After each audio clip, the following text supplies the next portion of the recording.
tilt down, yeah, because we get a little reflection. All right, read it. Unsung Heroes of the Civil Rights Movement, interview with Ron Wilkins. Today is June 16th, 2022. All right. And we are ready. Okay, thank you, Mr. Wilkins, for joining us today. It is June 16th. Ron Wilkins is the interviewee. Curtis Austin is the interviewer. This is the Unsung Heroes of the Civil Rights Movement Project, and what we're trying to do is to create an international archive of heroes of the Civil Rights Movement, not the Kings and the Cleavers and the Newtons and the Fannie Lou Hamers, but the people who did recognizable and significant work, but has not been acknowledged to this point in the way that they should be. I've seen your name in a few books, actually, but your story is going to be able to educate generations to come, and we appreciate you coming to share it with us. So we're just going to jump right into it and ask if you'll start with your name and when and where you were born. Okay, and first of all, I want to thank you for inviting me, for your patience with me, and so on. Again, my name is Ron Wilkins. I was born in San Francisco, California in 1946, March the 12th. I'm actually 76 years old. Thank you. Could you tell us a little bit about your parents? Who are they and where are they from? Both my parents come from Texas. My mother was born in Calvert, Texas, in the southern part of the state. Of course, Calvert was a major state for slavery. My mother came to California when fresh out of high school. She landed first over in East LA, and then made her way into more the central part of Los Angeles. When we look back at my history, I just not very long ago, in fact, just a couple of years ago, I went to my first family reunion in Texas in a place called Rockdale, which is in Milam County. And Oriented to that, what is that close to in terms of what people might be familiar with? College Station, Okay. Bryan. Southeast Texas. Yeah. I went to the first family reunion, and there was an image posted there of Harriet. I was told that Harriet is the oldest known member on our family tree. Amazing. Harriet Tubman. No, Harriet. No, Harriet Richards was her Okay. name that she was given. The owner, her owner, was a white man named Richards, who put her and her 5 children on a wagon a few years before the Civil War. He put them on the wagon in Culpeper County, Virginia, and drove the wagon all the way to Texas, to Milam County, and the family began to branch out from there. Calvert, Texas is probably no more than about 6 or 7 miles from Milam County. It's in another county, but it's a short distance away. Okay. And so my mother, by the way, when I was small, I had 4 siblings. My mother used to tell us stories about how she went to the colored school in Calvert, and how on a regular basis they would come to her classroom, pull her out of class, and take her to the cotton field to chop cotton. And those stories had a lot to do with me ultimately deciding to become part of the movement and do something about the injustice that my mother and the rest of us have suffered at the hands of whites. Okay. Is your father also from the same general area? My or father's somewhere else in Texas? my father's from what's the place? Fort Worth, Texas. Okay. Further north. Yeah, I wasn't close to him. He left my mother when we were all toddlers. Left her with actually with 4 children. Eventually there were 5 of us because my mother got involved with someone later and had a child by him. But My father left early on, Okay. and so I don't really want to discuss him. It's not. Okay. Where do you fit in the hierarchy of siblings? I'm second from the oldest, Okay. and unfortunately, my oldest brother died many years ago from a heart attack, and my brother right behind me died from a rare form of cancer some years ago. So it's just kind of interesting that I'm still around and I'm between the two of them. Right. So now there's just my youngest brother and the one sister and myself. Okay, so it's all boys and your sister. Yeah. Okay, she must have had an interesting life. Well, I'm the conscious one. I'm the one that got involved in struggle, took on the system, and so on. Okay. Well, let's talk about that then. About growing up in San Francisco. What was that like? Or do you grow up in San Francisco? When? I was there in San Francisco until I was about, I guess, around 13, 14 years old. My mother had one sister who's also passed away, and my mother's passed away. But she had one sister here in Los Angeles, and that sister and her husband operated a small cafe on the perimeter of Watts, and they invited my mother to come down and get involved with them as kind of an equal partner, and that's how we ended up moving to LA. This was around 1958, 1959. Do you have vivid memories of San Francisco before you moved down south? Some memories. What stands out to you as a... Well, I never forget, we were poor, we were incredibly poor. I remember we lived in a housing project, and we didn't have a television. You remember which one? Is it Hunters Point? No, but we lived, at the end, we lived on the perimeter of Hunters Point, Okay. just before we moved to LA. Okay. And I had friends in Hunters Point, and schoolmates. Okay. But you asked me in terms of some memories. We were very poor. I remember we used to go down the hallway to someone else's house to watch their apartment to watch television. We didn't own a television. I remember getting my first wagon. One of the what we called garbage men that used to come to pick up the garbage in the project. He took a liking to me and took pity on me and got pieces of a wagon and put it together, and that's how I got my first wagon. It's one of the memories that I'll never forget and I cherish. Okay. I had a friend. Among my friends, a number of them were Latinos, many of those were Mexican. I also had a Chinese friend. His name was Leland Ho. He lived next door. And he collected postage stamps, and I started collecting postage stamps as well. And we used to get together and share what we had and talk about it.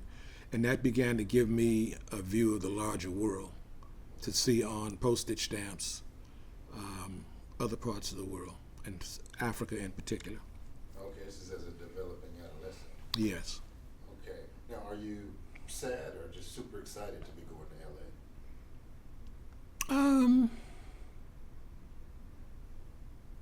I can't say. I can't recall how I felt. But when we got here, because we were poor, we were always renting someplace. We had very rundown furniture. I remember moving at night because the furniture would look so bad. So you'd move at night, and I guess sometimes maybe my mother might have been trying to skip out on her rent payment. Probably shouldn't say that about my mother. I got great love for my mama. But that might have been the case, maybe only at least one occasion. So it was rough. Being here in LA was rough. We lived, me and my older brother were pretty rough. And he's how much older than you? He's 2 years older than me. Okay. And we used to do little criminal stuff, small scale stuff. And that got we lived, when we first came to LA, we lived with my aunt, my mother's sister, and her man. But because my older brother and I cut up so much, they eventually told us we had to move. You were a handful. Yeah, and so we started moving different parts of the area, and in Watts in particular, and so on. Okay. And But then, at this point, are you familiar with the Jordan Downs? yeah, I was familiar with the Jordan Downs, the Imperial Courts, the Nickersons. I know all the housing projects. We didn't live in those, but we lived on adjoining streets and little ramshackle places. But you were They were part of low that rent. mix of I young was in people that, yeah, coming of age yeah. during this particular period. And then what was interesting is eventually we moved to 77th Street in Central. And if you know LA, All streets. 77. yeah, 77th is also, of course, where that hated police precinct is. We call it Little Mississippi. Okay, well, thank you. We lived there, and that was in the heart of Slauson Village, Okay. which is, we refer to ourselves as a neighborhood organization, a club, a set. The system referred to us as a gang. Mm-hmm. I got involved with Slauson more than any of my siblings did. Okay. And because when we moved to 77th and Central, I was set to begin 10th grade and start going to school at Fremont High School, which was a few blocks away.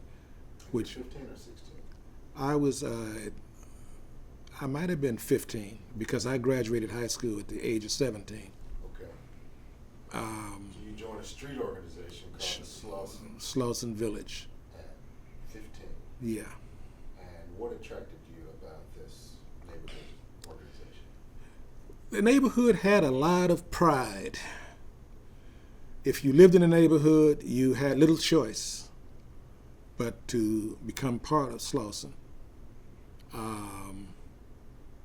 And so I was, because for a while I was being challenged by other guys my age on the street. I got into fisticuffs, into a lot of fist fights with guys.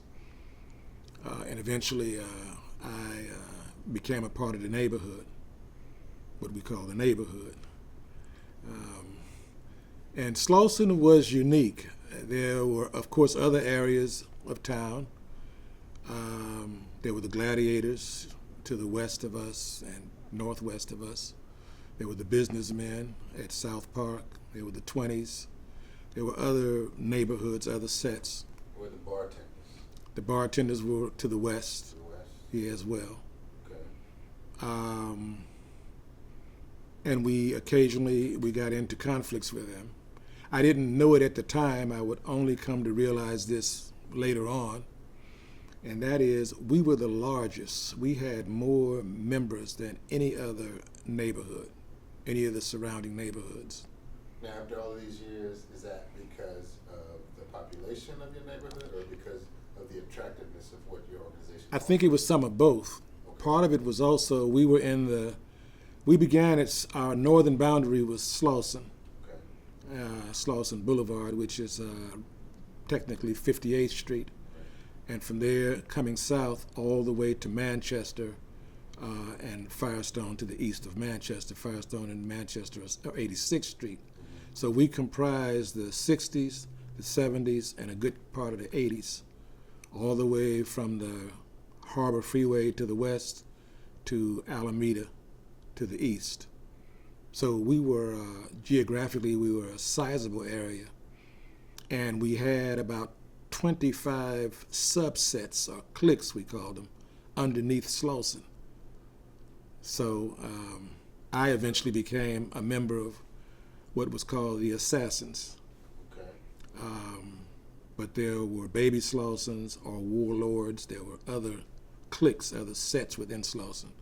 The baby Slausons and warlords were the older guys. And it's interesting, we were called Slauson Village. The founders of Slauson were Roach, someone we called Roach, was his nickname. We had Chinaman, they've all passed on. but Roach saw us as a village, and so that's where I started getting little snippets of culture, of African culture, because Roach wove that into his descriptions of our neighborhood and who we were.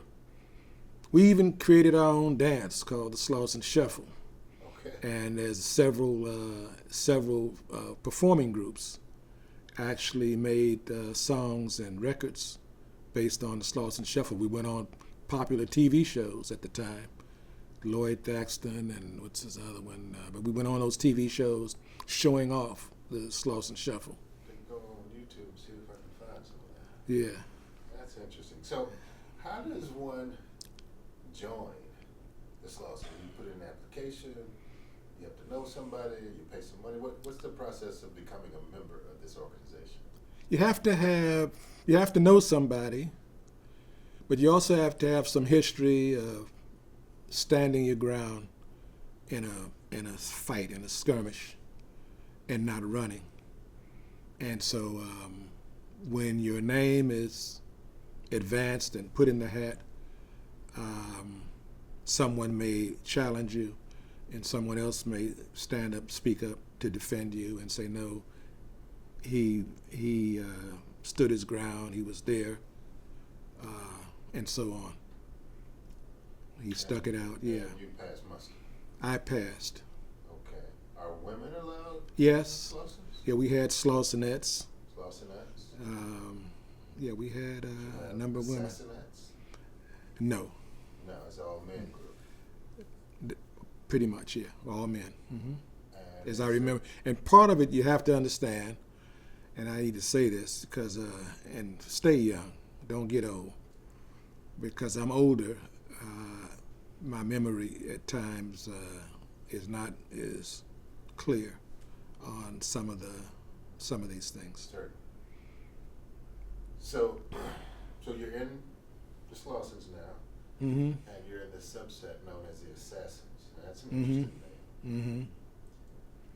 Is it bluster? Is it because there's some bona fides that have been heard? It was just some. It was a name. It was a name that was taken that some people came up with, who were very popular in the neighborhood. Skillet. His nickname was Skillet. He's passed on. Okay. When we have reunions, and we have our reunions, we say that the reunions are to memorialize those who are gone but not forgotten. We have what we call memory boards. They're 4x8 plywood sheets, and they're probably there's a couple of dozen of them are set up in the park. They lean against trees. They got photographs of past members of Slauson. There's even a list of all the guys that have died. From 1952, Slauson started in 1952. I joined in 1960. I came on in the neighborhood in 1960. Okay. But you got to understand, it's got a long history. It does. And there's a memory board. I think there's somewhere in between 200 and 300 names of guys on a memory board. And by the way, as someone that pointed out from the neighborhood, only about 6 of the guys that have passed away on that memory board died as a result of conflict with another neighborhood. All the other guys, for the most part, died. They were killed by significant others, or by the police, or maybe a drug overdose or car accident. So you have to understand and appreciate that. There's also a board with the women on it. And if you happen to be in town, you don't go there, but if you're having around when our reunion takes place, you'll see that. Okay. And it's interesting that neighborhoods that were rivals to Slauson, because we were trendsetters, they actually picked up on what we've done, and they started having reunions and inviting us to their reunions. And I've gone to some other reunions, Gladiators and Businessmen, for example. By the way, most people would know Barry White if I mentioned Barry White, who was the great singer who's since passed away. He was from the Businessmen. Okay. I've met members of his family. But you see, again, that's knowing L.A. history, knowing what really goes on there. A lot of people call South LA South Central, and I always get upset because from the first time I came to LA, we always called South LA South LA, because if you live in an area that's south of downtown, that's South LA. Right. We always say that Chicanos were basically in East LA. There's no East Central. If they east of downtown, that's East LA. But now some people have they think they're in the know, and they run around with this South Central stuff, and it throws me off because ain't no South Central. We south of downtown. It's South LA. Right.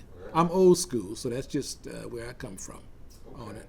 So speaking of old school, do you have a sense now of why the Slossons developed as an organization in 1952?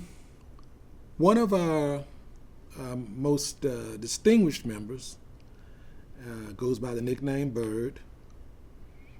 He got the name Thunderbird in 1957 because he was hanging out on 78th and Central, near where my family eventually moved to. We were at 77th and Central. And the guys would hang outside the liquor store and talk and just kind of hanging out. It was called Dick's Liquor Store. And Dick was the white man that owned the store. So it was called Dick's Liquor Store. Dick's Liquor. And guys hanging out there. And eventually the time came around for Bird. They looked at Bird because what would happen is two of the guys would walk in the liquor store, and one of them would do something to get Dick's attention. And when they'd get his attention, the other one would be standing by the cooler, reach in the cooler, and get a bottle of pluck, as we called it, pluck, put it down in the waistband, and they'd walk out. And so the time came for Bird to go in the store, and he went in and with another guy, and that's what he did. He grabbed something and came out. And the guys were drinking the wine, or whatever the particular wine was of that day. And when Bird was a little nervous when he got it, so he wasn't paying attention to what it was, just stuck it down in his waistband and walked out. And the guys looked at it, and it was Thunderbird wine. And Thunderbird wine had just come out. It was 1957. And they were angry because he didn't get the pluck that they were accustomed to. And some of them were cursing and all that. And so they nicknamed him Thunderbird, but that's where he got his name from, was the wine, stealing the wrong wine in 1957. But he was saying, you were asking me a particular question The about origins of the Slossons. the origins of the Slauson. He tells us a familiar story, interesting story. You probably know that the main post office in Los Angeles now is right there on Central, between Florence and Gage, just west of Central. That used to be the Goodyear rubber plant. There were all these rubber plants in South LA. That's where a lot of people got work way back then. All of them are gone now. All those plants moved to Asia and other places. But at the Goodyear rubber plant, the Boy Scouts used to meet up, and his family lived very near there. And he went over there one time to join the Boy Scout. He was little, went to become a Boy Scout with his mother. And the scoutmaster, the Boy Scout troop was all white.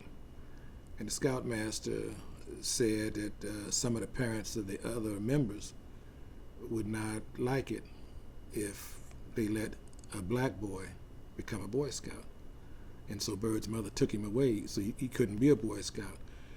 And so Bird tells that story because these were neighborhood clubs, organizations, and in this case, one for youth that we couldn't have membership in because we were black. And so it forced his hand, him and others, to end up creating their own instrument, their own organization, their own club. So that had a lot to do with how it came about. Another thing that helped create it was you had white racist gangs back in the day. I don't remember the names of a lot of them, but one that always stands out is the one called the Spook Hunters. And if you wanted to shake somebody up, if me and you were running the street and I wanted to jar you and shake you up, I'd say, watch out, man, here come the Spook Hunters. And you jump, turn, and look around to see where they were. These were white dudes. They had, on their jacket, they had a white man standing on the back of a black man. And they had Spook Hunters there. So it was these racist gangs, and they're operating in the community, terrorizing us just as police did. It was another reason for us to organize something ourselves, to defend ourselves. Spook Hunters, by the way, were put out of business on this one occasion because guys from our neighborhood were going to Slauson Park, which was on 62nd and Hooper, 61st and Hooper, going to a meeting, actually, one time, and the Spook Hunters saw them, a carload of Spook Hunters. A couple, it might have been more than one carload, but they pulled up, they jumped out, and they jumped on these guys, and what they didn't know is that these guys were actually going to a meeting of Slauson, to a club meeting, and all these other guys were not far away waiting. So the word quickly got out that guys had been jumped by these white boys, and so everybody came and jumped on them and whooped the Spook Hunters, took some of their jackets, I think took one of their cars and did all that, and that was like the end of the Spook Hunters. No more Spook As the story goes, no more Spook Hunters. Okay, quite an interesting story. Yeah. So now you're 15, on the fast track to adulthood. You're in this organization, and it's the 60s. Mm-hmm. So what's happening in LA outside of your friend circle? What was interesting is, okay, here's an interesting thing. We had, especially guys, one of them's name was Frank White, I'll never forget him. We had several guys from Slauson. I remember another dude named Costa. He was out of Watts, but he went to Fremont, to the high school. They became Muslims. And not far down the street from our school was one Muslim mosque had been set up. This is And Orthodox or Nation of Islam? Nation of Islam. Okay. And Malcolm, Brother Malcolm used to come through. And so from time to time, I'd be someplace and somebody would have a tape on of Malcolm. I remember coming out of Fremont High School one time, walking out of the front of the school, and police were in their black and white cars racing up and down the street. And brother looked at me and said, watch out, man, watch out, because there's Whitey. I said, Whitey? Who is Whitey? Who is Whitey? The white man, the devil, don't you know? And so these were Muslims beginning to kind of get you to think about some stuff. Think about the world beyond Slauson and the high school and so on. And so I began to pay more attention to that, pay more attention to some things because of that influence. And then, of course, to help put more of that in place, we were always being hassled by the police, being stopped, having to spread eagle and get searched and all the rest. Plus, the school we went to had, I can only refer to it as, it had a prison-like environment. All the gates were locked. It was known as a closed campus. They had armed security on the campus. Even in the 60s? Yes, they had armed security. And it was a bizarre situation. We ended up, we didn't go this far ahead, but in 1979, in July of 79, I was a member, because I was part of the movement then. I'm racing ahead. But it was, I was a commissioner with the Black Education Commission. The LA School District Board allowed ethnic commissions. And I actually prepared an 80-page report. The title of the report was Racism, Repression, and Inefficiency in the deployment and practices of school security. School police then were called school security. And I contrasted 9 inner city high schools, the practices that were going on there as far as security and repression, with 9 schools out in Hollywood and outlying area, predominantly white areas. And these schools, by the way, the white schools had more crime going on, burglaries and racial assaults. I mean, not so much racial assaults, but what am I trying to say? Sexual assaults and stuff like that. But all of them had an open campus, only one security agent. I went around, I took photographs, and I walked onto those campuses. As a commissioner, I was never challenged by the security agent or asked why I was there, who I was, or any of that. But I got stopped at all entrances to all the black schools. We even nicknamed Fremont Prismont, because it was like a virtual prison. And it was interesting because a magazine called Psychology Today did an interesting article at that very time in '79. The title of the article was "It's Hard to Tell a High School from a Prison." And I took excerpts from that article and compared them to. But anyway, so all of these things were helping to shape me, going back now to the 60s, and me in high school. They were helping to shape me and to help me move toward some consciousness. Plus, some of the guys that I hung out with, we used to sit down. We were very moved when we were still being very moved by what had happened to Emmett Till. We'd talk about that, and just having those exchanges and reflecting on that, all that would move me closer to the point where I would develop some consciousness and get involved in struggle. And then, of course, the major event was 1965, the Watts Rebellion. So you're a little political in 63 and 64. Yeah, getting there. Real direction. No real direction. No real direction. So January 65 comes. You've just gotten through Freedom Summer. Surely you saw the news about. Well, that's the other thing. We were watching all this stuff in the South. Right, and in 63. We were watching SNCC and all that. We were watching all that. Yeah. So you get your own personal. And King was a lot. Martin Luther King was being. And then you're watching the news. Mm-hmm. LA Times is a really careful newspaper about covering this kind of stuff. You probably hear it from people who read the newspaper if you're not reading it yourself. And now it's 1965. You're junior or senior in high school? I finished high school. I graduated high school in June of '63. In June of '63. Yeah, so and then shortly after I went to jail. For what? I went for what they call joyriding. I stole a car. Okay. Nothing better to do. I stole a car and got chased down by the police and arrested. And I had other things on my record, and they committed me to detention.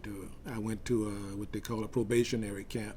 I ended up spending 8 months there. And it was in camp that I also began to get some consciousness, because they had the camp quarters for where we were all confined. They had 4 sections, and a section that was heavily populated by black inmates. They policed us more closely, more severely. They were always, if we all had bunks, and just like we might come together to talk about something. And if there were 3 guys sitting on one bunk, they called that a hot bed. So they'd get on the microphone from the control center in the center of the dormitory and say, over there, and they gave us, I think I was in the Comanche section, they had Comanches, Apaches, they gave us those names. We got a hot bed in Comanche, and you break that up. So I ended up writing. I couldn't write, but I actually wrote, I'll say the name, it's embarrassing. I still have the document. It's called Declaration of Recognition, is what the name of the document was. I was arguing that black people need to be recognized and respected and have our rights respected, and that the discrimination in the camp needed to end. I wrote this thing, and I was to read it. They used to have these weekly meetings in the camp where we could talk about issues and stuff like that. So we had it on the QT. When we got up there, I was going to stand up with the document, and when I stood up, all the black inmates were going to stand up, and I was to read the document. We had a snitch that went and told administration, and so they called me out before the meeting down to the headquarters, and I went down there. They told me they were aware of what I was about to do, and they said if I did it, they were going to send me to a more serious detention center, move me out, and they told me not to do it.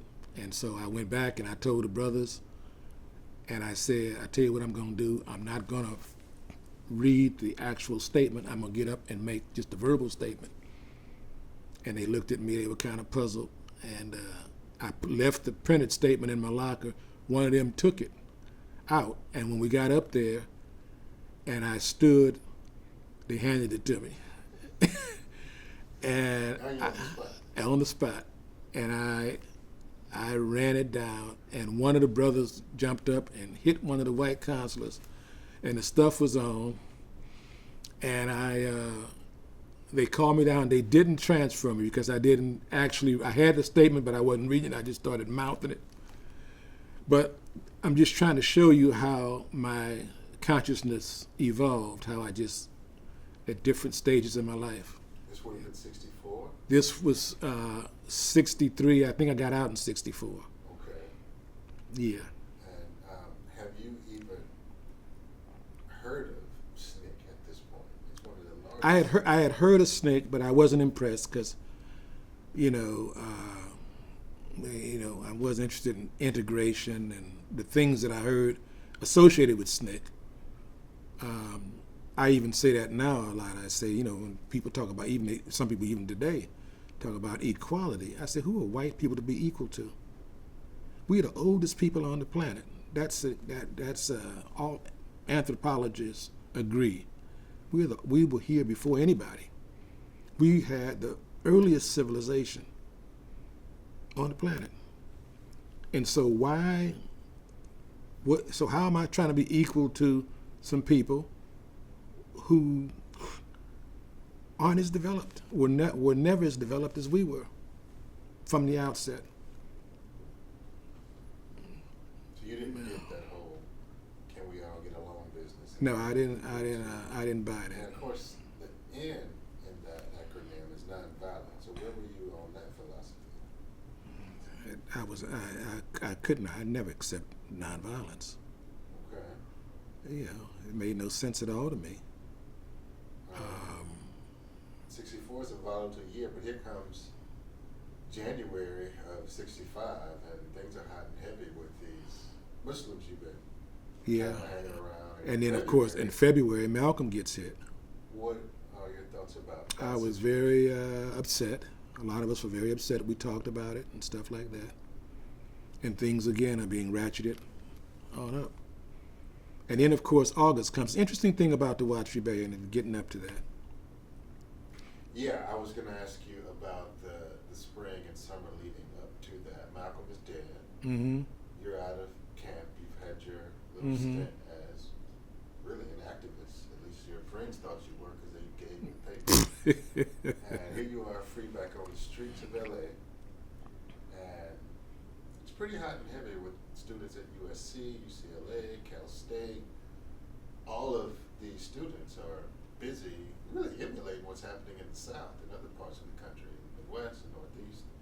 Where are you on that particular page? Are you completely uninvolved? You're on the I'm uninvolved with that stuff. Okay, you know what's happening. But I see little pieces, All right. things you happening. come home, are you back with your Slauson peers? Or My, have you left that organization? No, I'm still part of Slauson. Okay. My mother moved out of, technically, geographically, Slauson, moved to the perimeter of what people refer to as Watts. Okay. We lived on Imperial Highway in Avalon, in an apartment building. And, I know where that is. okay, you know where that is too? Okay. Wow. It's a couple of blocks from where the rebellion jumped off, 116th and Avalon. I knew Marquette and Ronald Fry, whose arrests triggered the uprising. In passing, Even though, or you knew them no, now? I knew them. I knew them then. They lived in the Zandler Town Apartments. What's called the Zandler Town. Town is 1 block west of Avalon, Okay. right there, intersects with 116th Street. And I remember that they lived there, and they were in their Buick, an older Buick, and Marquette was driving a little reckless down Avalon. They had had some drinks. Highway Patrol was following them and stopped them. And they didn't stop till they got to 116th because they were trying to get all the way home. And the Highway Patrol pulled up behind them and get out, and they want to give Mark, what am I trying to say? Why am I not calling his name? They want to give Marquette, I guess, some kind of sobriety test or whatever. And at some point, the people go get Rena Fry, their mother, who worked a short distance away. And she comes down, and she's got a little apron-like thing on, because she worked at I think it was a beauty supply or something nearby, beauty shop. And things escalate. And at some point, as I understand, Marquette punches the Highway Patrol. Highway Patrol decided they were going to, before that happened, they had decided they were going to impound the car. And they had already decided they were going to take Marquette and his brother Ronald to jail. And some people started saying, well, why are you impounding the car? The car wasn't drunk. And so people said, yeah, that's right. And so the crowd kept building. I'm 2 blocks away, sitting at the table by our kitchen window, and I could hear the noise from where I was. And I called the neighborhood, Slauson, and I told a couple of people that something was brewing, and it seemed to be very big and unusual. And one brother questioned me, said, I don't believe you. And I said, well, listen, I put the phone to the window. And he listened, and he said, I'll be right there. And so dudes from my neighborhood came. And one of the dudes from the neighborhood said to one of the dudes from Watts, because Marquette and Ronald were D'Artaglians, which was a neighborhood, a clique in Watts, even though, again, they technically lived outside of Watts. One of the dudes from the neighborhood said, y'all want to get down? Y'all ready to get down? And they said, yeah, let's get down. And so that's when we decided, okay, so it's on. Meanwhile, I'm standing right there on the edge of a gas station lot. I think it was called Richfield at the time. It's Arco stations now, but it was Richfield. I'm standing on the edge of the lot. I'm facing these white helmeted police with all their vests on and all that. And they got some barricades in the street. And I'm looking them in the face. I'm taunting them, I'm teasing them, I'm threatening them, I'm telling them. I told them, I said, you just a white gang with badges, but we're gonna whoop y'all and run you out of here tonight. And everybody in the crowd was looking at me. I was actually in a position where I could call shots. People were looking at me. I had on some old military-looking clothes. I had my arms outstretched, and I had a smile on my face. And what's interesting is I wasn't there to be photographed and all that, but I saw a black dude with a camera run up to get the picture, and so I didn't move because he was from Muhammad Speaks, the Muslim newspaper at the time, and I was familiar with him, so I didn't dodge or anything. Right after he took the picture, a white photographer jumped up and snapped my picture. His name was Don Cormier. He was a photographer with the LA Times. He's since died. But he snapped the picture, and the picture made the front page of the LA Times. Is And that the view with your arms out, smiling and taunting the police, yeah. And you could see their helmets. You could see their backs and their helmets, and it's a picture I love That sounds like because it was the Watts Rebellion for me ended up being the event that it was the crucible that forged my revolutionary consciousness. And that's what we really It got want to me. get into. Yeah. So tell us, like, you hear this through your window. Mm-hmm. You call your Slauson buddy. Mm-hmm. You go down. What does your investigation produce? What do you discover when you get down there? Angry people, mostly guys, some women. People had different stories. They were talking about how abusive. Some people were talking about how abusive the police were. Somebody else was talking about how they had arrested already someone they were close to, and that had upset them. And other people were just saying they were saying it's about time we got into the streets because this stuff has gone on too long. I'm being polite with my language. We say this stuff has gone on too long. Okay. And this stuff being not only the police brutality, but other things? Yeah, the other things were, they were talking about, in a general sense, they were talking about we've been oppressed too long. We got merchants who overcharge us, who sell us rancid meat, who don't hire us. When they do hire us, they underpay us. And we need to do something about it. And so while we taunting the police, the streets where you could see just across the street, just on the other side of Avalon, somebody busted out the window to one of the shops. And then eventually people start going in. And let's take this. It's just organic. No plan. Let's take this and let's punish the thinking. The discussion with things coming out of people. It's time to punish these merchants, to drive them out, and to fight these police and take on these police. And so we don't have, at that particular intersection, I don't remember anybody with a weapon. We were just talking, but what's interesting is that's Imperial Highway. You know, to the north, a block to the north, is Lancet, which is that little funny name. It's a funny name street, but it runs right there alongside the railroad track. And there are all those stones that they put alongside the railroad tracks. And so as things escalated, we started going down there, getting them stones, and we throwing stones. We throwing bottles that we already got and whatever we could find at the police, and fighting them with our fists.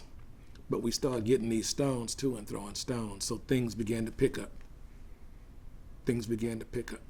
I can remember throwing stones, and on Imperial Highway, you also had a situation where a lot of whites didn't know this was happening. Didn't know, and Imperial Highway they created the 105 freeway. Yeah. But it used to be Imperial Highway. That was the main artery between way to the east, closer as you pushing toward Orange County, all the way out to the west by the ocean and the airport area. These were jobs for white people, and they were either coming from work or going to work, and they hadn't heard this. And so we were attacking them. We were stoning them on Imperial Highway. And I can remember, I remember seeing pregnant women out there throwing stones. Everybody was throwing stones at these passing cars. And I remember at times I would stop and I would run across the street to the crowd on the other side of the street and apologize because I said, I almost hit you. I was trying to hit that truck there, that car there, and I'm sorry. And so we were hugging and apologizing, and we were going through all that. I remember some white men coming down Imperial Highway in a truck, two of them, and they stopped. The traffic lights were still working, so they stopped at the light. And we stone in the truck and busting out all the windows, and we run up and we open the truck to try to get them, and they jump out and they start running. They start running south on Avalon. And they run it's 1 block or 2 blocks now. But there was an apartment building on the east side of the street, and they run behind the apartment building by the big dumpster, the trash can. And some black women are out on the porch because they're hearing all this commotion. And they tell me and one of my closest brothers, Kumasi, they tell Kumasi, say, "Why y'all chasing those men? Those men haven't done nothing to you. Leave those men alone." And Kumasi looked up and said, "What?" I said, "Don't you remember Emmett Till? Do you remember Charles Mack Parker? You remember them 4 little girls that were bombed in that church in Birmingham?" And he said, "You right, you right. Kill 'em, kill 'em, kill 'em." And he started saying, "Kill 'em, kill 'em, kill 'em." And so we beat the hell out of these white men, stomped them. Yeah, but they were behind the apartment building there. If they didn't know what was going on, they just seeing all these blacks just run out attacking them. At this stage, as far as you're concerned, it's not just the inferior schools, the poor school, and the prison-like schools. It's not just The police and jobs, right. police. It's And white civilians, those men. You feel like They were also fair. They were fair game. the enemy. They But were there fair must have game. been white women driving some of these cars. We would we would tend to overlook that. We would try to look past that. We wanted the men. Okay. We try to look past that. All right, and this is day one. This is night 1, and then each night it just went on. And then we were putting. You know what happened too? Is we had a kind of a neighborhood rivalry going on, just like we were divided into different neighborhoods anyway from earlier on. Oh, by the way, on that corner, with that picture that was taken of me when I was taunting the police and stuff, y'all said guys throwing up 3 fingers, some were throwing up 2 fingers. 3 fingers were for Watts, G was for Gladiators, B was for Businessmen, 2 fingers was for Slauson Village. And so they were throwing up fingers behind me as we were all facing the police. And I would turn and look at them and I say, "Ain't about what neighborhood we from. We got to put aside grievances that we have with one another and forget our differences. It's us against these people now. They're the enemy." So I was reminding the audience that we gotta, because they got us on our doorstep. They in our hood, and we got to band together now. And so that was my refrain, one of my refrains out there. What I was going to tell you about the neighborhood rivalry, though, is 103rd Street, from just beyond the park there, going east, were all these businesses, all the way down toward Alameda and by Jordan High School. And so all the businesses got the windows busted out and the goods taken, and many were set on fire and so on. And the system dubbed that area Charcoal Alley Number 1. And then I think it was Vernon and Central. Anywhere where there was a cluster of businesses, they would then say, "This is Charcoal Alley Number 2. Well, what was happening is we were competing. It was an unwritten kind of, it was not out there publicly.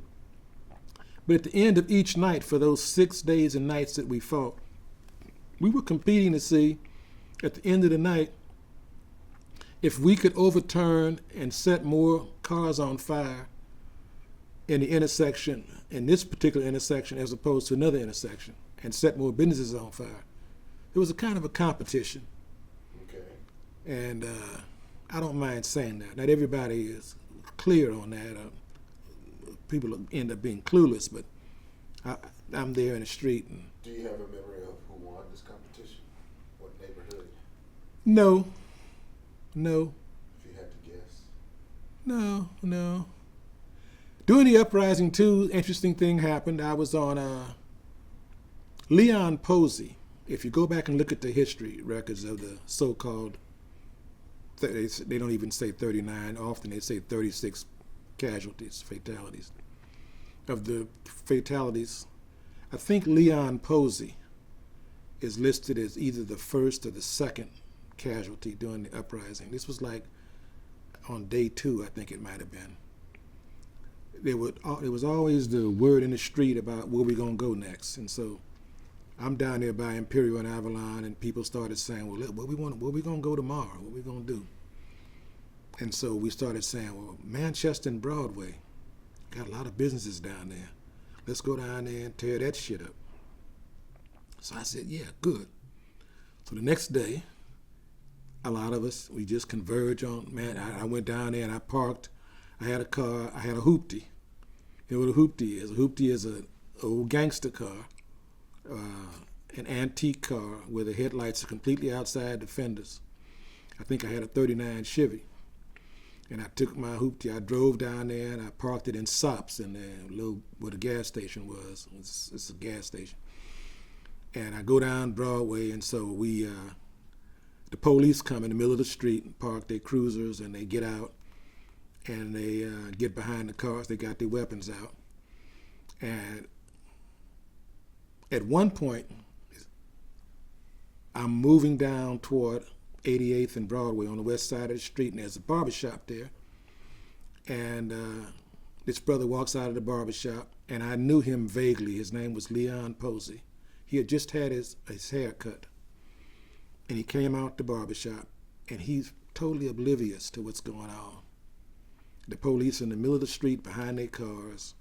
Some of them are firing, but I think they're firing in the air. That's what we thought. And he comes out, and he feels so good about his haircut, he runs his hand over his head, feeling good. And just as he does that, he's standing about 3 or 4 feet from me over here. And I look, and he gets hit. And he falls over backward, his knees never bend, and he hits the ground. I said, "Oh man, they're shooting at us." And so we back up, we retreat, because we don't have no weapons, we retreat back towards the alleyways and stuff. But that was Leon Posey. I think he was the first to die, and he was right next to me. They might have been trying to get me. Later on that day, there was a store with the name Cy Amber. Cy Amber was nice clothes for guys.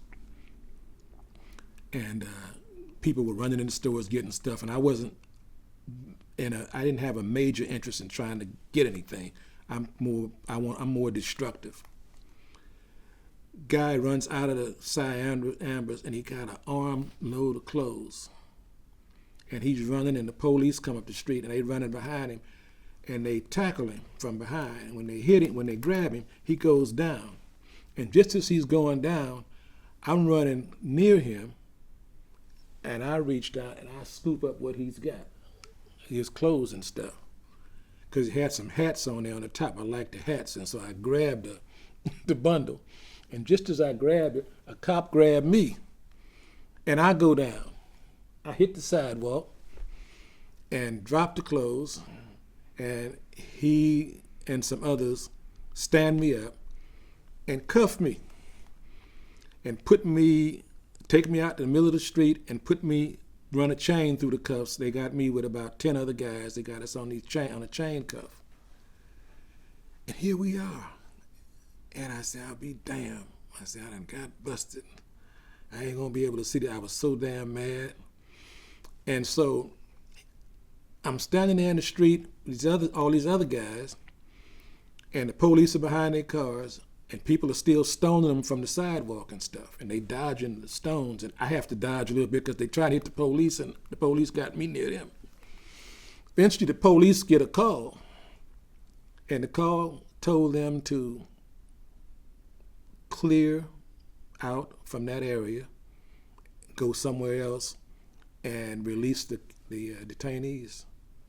So they come back down the thing, and they got the thing, and they uncuffing us all, and they jump in their cars and take off. And you don't know how happy, it's one of the happiest moments in my life. I said, damn, I'm free, and I get ready, I can continue. But that's when the crowd free you, there's no feeling like that. So that's later after Leon is shot. After he's shot. He hadn't done nothing. He didn't even know what's going on. He had just run his hand over his head, feeling good about his haircut. Fell by. Yeah. And you're briefly arrested, and they take off. Is it nighttime yet, or it's still daytime? No, it's still daytime. What happens after that? Just ongoing stuff. So it's just another day. Just another day, day after Rebellion. day. And so I've heard people use the term rebellion. You're using the term uprising. When you look at the average history book, it's the riot. Why all these competing terms? Because a riot has no political overtones. When people riot, it's because they just decide to take on the powers that be. They might want to act silly and drive a little recklessly down the street or throw a few beer bottles out the window or something, but they're not doing this as a protest against injustice. Okay. When you protesting injustice and when you have grievances that haven't been met and you raise up and take on the system, attack police and bust windows and all that, that's a rebellion. That's an uprising. That has political connotations. A riot does not. So you've mentioned a couple of times now that there were incidences where you're out there, but you're unarmed. But earlier in the conversation, you talked about the Slausons kind of organizing the resistance. Being involved, Can yes. you talk about that a little? Because according to the Kerner Commission that investigates this, both the LAPD and the LA County Sheriffs are run out of the community. So are they run out with water guns? These rocks you throw in, like? We had overwhelmed them. I remember one day they were riding around. They got in the habit of riding around 3 and 4 in a police car, heavily armed, with the helmets on and all that. They were on Avalon one day, and they would travel in groups of maybe at least 3 or 4 cars. Each car would have 3 or 4 cops in it, helmeted and armed. And they got stuck in traffic. Because see, here we were putting things in the street. We made the streets almost impassable, many streets, because we littered them with so much stuff. So they had to stop. It was about 3 or 4 cars of them. We ran up to the cars. I remember reaching in a car. I had a cop by the collar. He started screaming. He screamed like a woman, you know, and begged for mercy. Said, please, show me some mercy. I said, the hell with you. And I got him, all right? And they on the floor. They got arms, man, and we ain't got no arms. All we had was our fists and bricks, and I'm hitting him, but he's on the floor. He won't come up. I have to watch what I say because I don't know about statute of limitations and all that kind of stuff. And I saw them running and screaming, man, because they were our numbers. We had when they talk about ghetto and people coming out, everybody was outdoors. In many areas, we didn't have power. We didn't have no power, so you ain't nothing to do but come outside. You can see a little bit. Even if they shot me, there was all these other people. That they probably didn't have those many bullets. Yes. So they were overwhelmed. And they were shocked because there was no history of this. There was no history of rebellion in no LA with Hollywood and Beverly Hills and Disneyland. Come on. They never thought we'd get that restless and that fed up. They were shocked.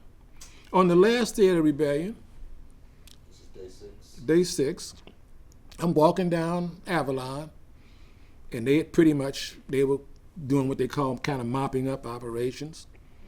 And there was a truckload of troops, National Guard, probably might have been 25 or 30 troops, heavily armed on the back of this truck, military truck. And it's going down the street, and I'm walking on the sidewalk by myself.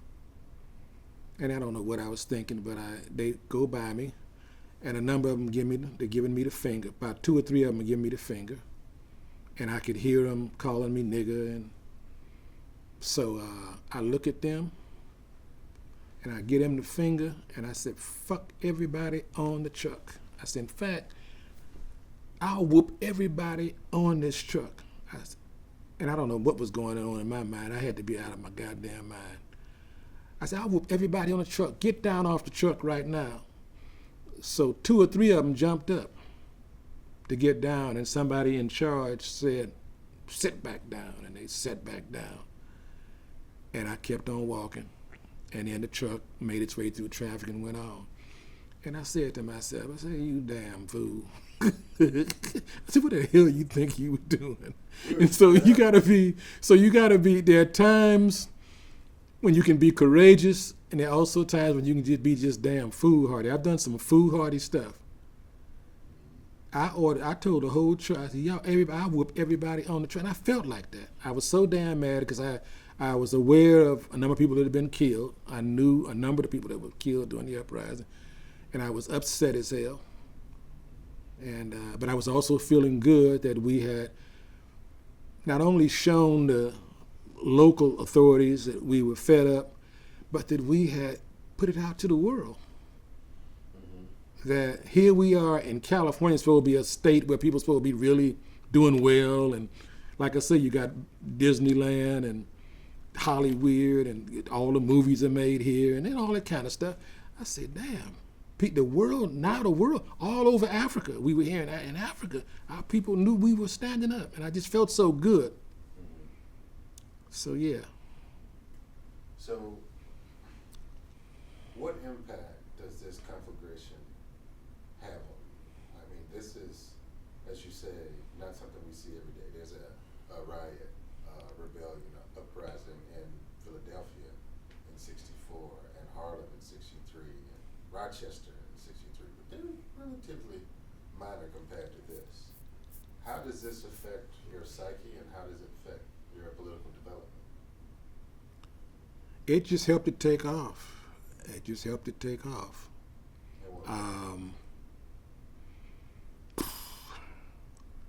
It's hard to describe. It's really hard to describe. I can talk about what I went on to do.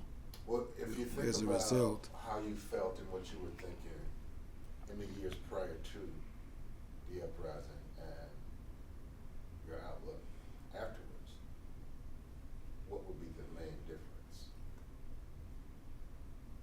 I felt we had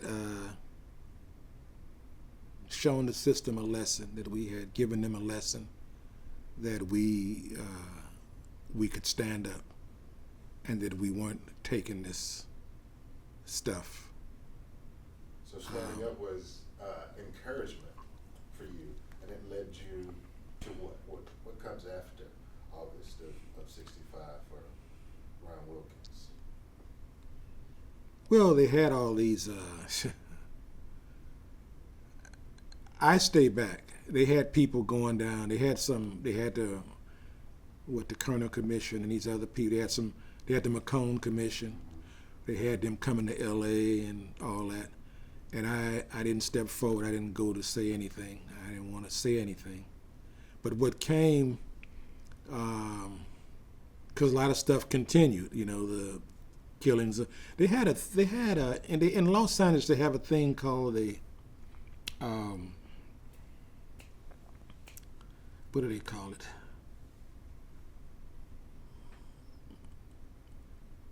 They have when the police kill somebody on the streets or wherever, they have a thing they call coroner's inquest. Mm-hmm. They always cleared the justifiable homicide. They always justified the police and stuff. So that stuff went on. Okay. But what happened about 10 months after the Watts Rebellion was the situation with Leonard Deadweiler and Barbara Deadweiler. Leonard Deadweiler was, I think he was 26 years old. His wife, Barbara, was pregnant, and he was rushing her to General Hospital way across town. They didn't have Martin Luther King Hospital at the time in Watts. You had to go all the way downtown to General Hospital. He tied a white handkerchief on his car antenna, and he raced down the streets in South LA. He was The bandana was to let you know that he was in distress because his wife was in labor and they thought she was about to give birth.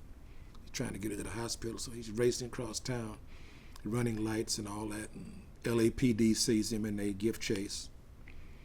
And I never forget the cop's name. His name was Gerald Bova,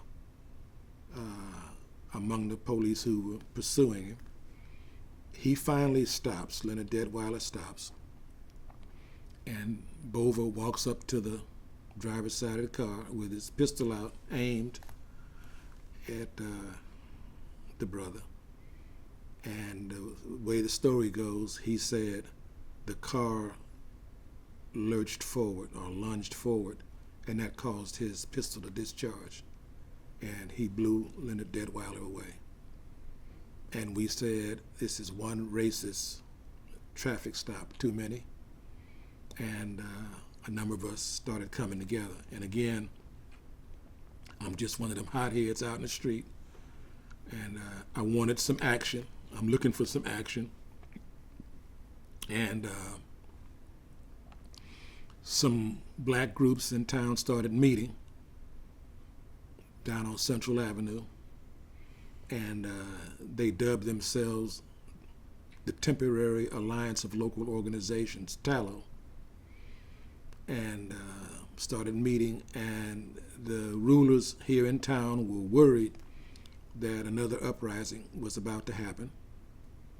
And so in all that heated atmosphere, the Alliance came up with the idea of creating a community alert patrol based on the United Nations model. When you have warring nations and you have some observers come out, if there's supposed to be a truce or whatever, they come out and they try to kind of police the thing.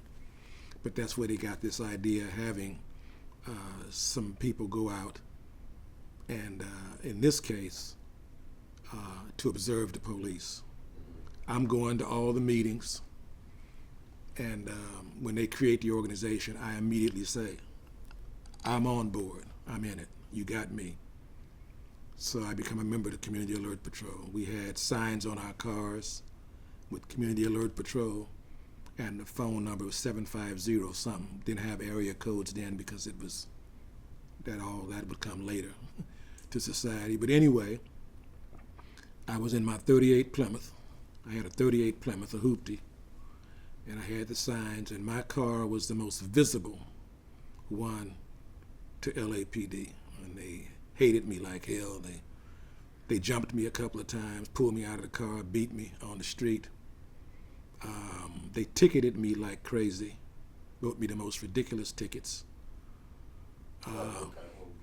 They stopped me one time, and the cop got out, one of them got out with a measuring tape. Went to the front of my car, got down on the ground with the measuring tape and measured from the ground to the bottom of my license plate. And it was, I think he said it was 11 inches. And he said that legally the license plate has to be at least 12 inches from the ground. Wrote me a ticket for that. Another ticket they wrote me one time was, they said I was illegally parked at the intersection of Western and Harvard. And you know LA, Western and Harvard run parallel. They don't cross anywhere in the city. They actually wrote me, it was on a ticket. I wish I had a copy of it. But they wrote me a ticket for being illegally parked there. I never even had my copy of the ticket. I just got a warrant and the rest. We had occasions. I remember the guys in the patrol. We had about 20, 25 guys. We were all civilians, volunteers. Our only arms were our cameras and our two-way radios. We had citizens band radios, what's called citizens band radios then. And we had a base station. And we used to go out at night. We'd go out around the clock, but night was the most active time. Mm-hmm. We'd go out, and when the police would stop you, we'd pull up behind them in our car. And we had a standing rule of never getting closer than 10 feet from the cop and whoever they had. But we were there with our cameras, observing, and if they got out of line with you, we'd photograph that and take it to the media and try to bring police terror under control, try to curb the extent to which police terrorized our people. And this was, again, this was 1966, this was June, and it's interesting, the Panther Party came into existence October '66. One of their things was to police the police, but they got the idea from us in LA. We were the first in the country to police the police. We had leadership come from a couple of people early on, which I don't want to get into. We later ran them out, and for most of the remainder of the time the patrol was out, I was named field commander, so I was the one in charge of the patrol, and I caught hell. My nickname, my street name, was Crook, and in the movement we got in the habit of calling you Brother Crook or whatever.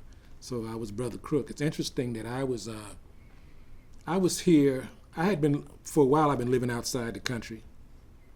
I'm coming up close to the present now. I've been living outside the country, but I came back here to LA about, it's been about 4 to 5 years ago now. I came up here because I was coming up to do a speaking engagement or something. And I happened to be in Leimert Park, which is where a lot of black culture, African culture is centered. I was in Leimert Park. I was there for some cultural event inside a building. I'm sitting in a chair like this, and there's a guy, a black guy, sitting on a chair behind me over here, and he's kept looking at me. I could look over and look, and he kept looking at me. He had a big smile on his face, and he looked real excited. And so I looked at him at one point, and he looked at me and he said, "Are you Brother Crook?" And I said, "Yes." I said, "I'm the one they called Crook." I said, "But who are you?" He said, "I'm Officer so-and-so, so-and-so. I'm retired Los Angeles Police Department officer." And I said, "Is that right?" He said, "Yeah, that's right." He said, "It's something I have to tell you." I said, "What is that?" He said, "I'm retired now, but years ago," he said, "I worked 77th Precinct." I said, "Yeah, that's the one we called Little Mississippi." He said, "Yeah." He said, "We used to report to work, and in the assembly room where we all gathered, on the wall, they had a large picture of you and that car you used to drive." And I said, "Is that right?" He said, "Yeah." He said, "And they gave us orders whenever we saw you, to give you hell." I said, "Is that right?" He said, "Yeah, that's right." I said, "You know what? I knew it then, but I never heard it come from the mouth of one of you. So I'm so happy you telling me that." And I turned on back around. And then after a few minutes, I decided to leave and not even stay for the program. Because I said, even though he's retired LAPD, he's probably strapped. And he might just decide to take me out and try to go claim some kind of reward or something. So I said, "Let me get out of here." So I left. But that's just, again, I'm in the story. There was a time during the patrol too. One time we were going down Vermont Avenue, passing Manual Arts High School. And I'm going north on Vermont, and pointed south is a black and white police cruiser and 2 white cops. And they are by their car with their ticket book out and the ID from the people in the car in front of them, the black people. And they see me coming. I had a passenger with me at the time. They see me coming, and they staring like crazy at me. And they staring, and they stare, they won't break their stare. And they looking real troubled. And so I pass them by, and I go down, and I make a U-turn in the middle of the street, which is illegal. They could have pulled me over and wrote me a ticket. I make a U-turn, When I do that, they take the people's ID they got back to their car and hand it to them and rush back to their car. They actually double time. They run it back to their car. They jump in their car and they take off. And I chase them. They're in a brand new police cruiser.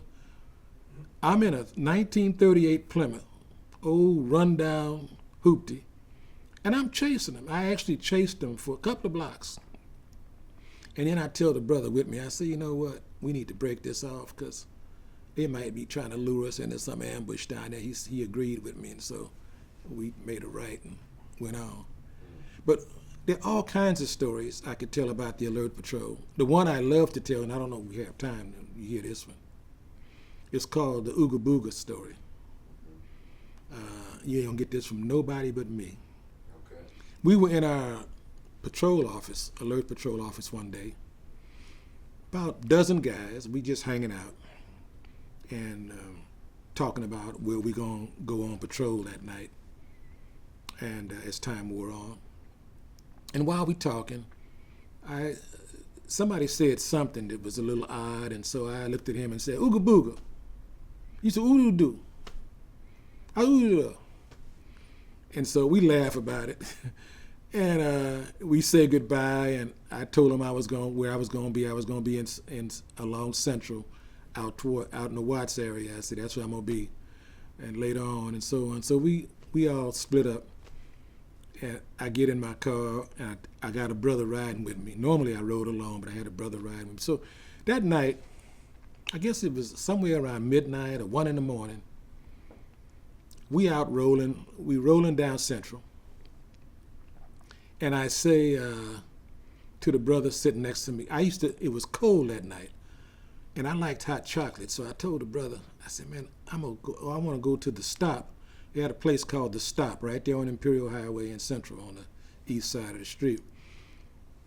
I said, I'm going to go to the Stop and get me some hot chocolate. He said, that sounds like a good idea. So I said, okay. So we had another Alert Patrol car not far away. We knew they were nearby on the radio. We had gotten there at 10:20, their location and so on. And so I told them that I was going to go to the Stop. So the brother in that car said, yeah, I want some chocolate too. So I said, well, come on. So we met up at one place along Central, and he gets behind me. I look in the rearview mirror after a minute or so, a couple of minutes, and it's 2 black and white police cars behind us. So now it's 4 cars. It's our 2 patrol cars and 2 black and white police cars. And they following us. And so when we cross Imperial Highway, I pull to the right to the curb and park. And the brothers behind me, they park. And we get out. And we get out of our cars. And the police pull up real quick behind us and jump out with their guns out. And they white police, all red-faced. And they got their guns aimed at us. They said, all right, you goddamn niggas, look forward, put your hands in the air, don't say a word, and get up against that wall. And so we all put our hands up. We walk over to the wall. They start shaking us. They started searching us.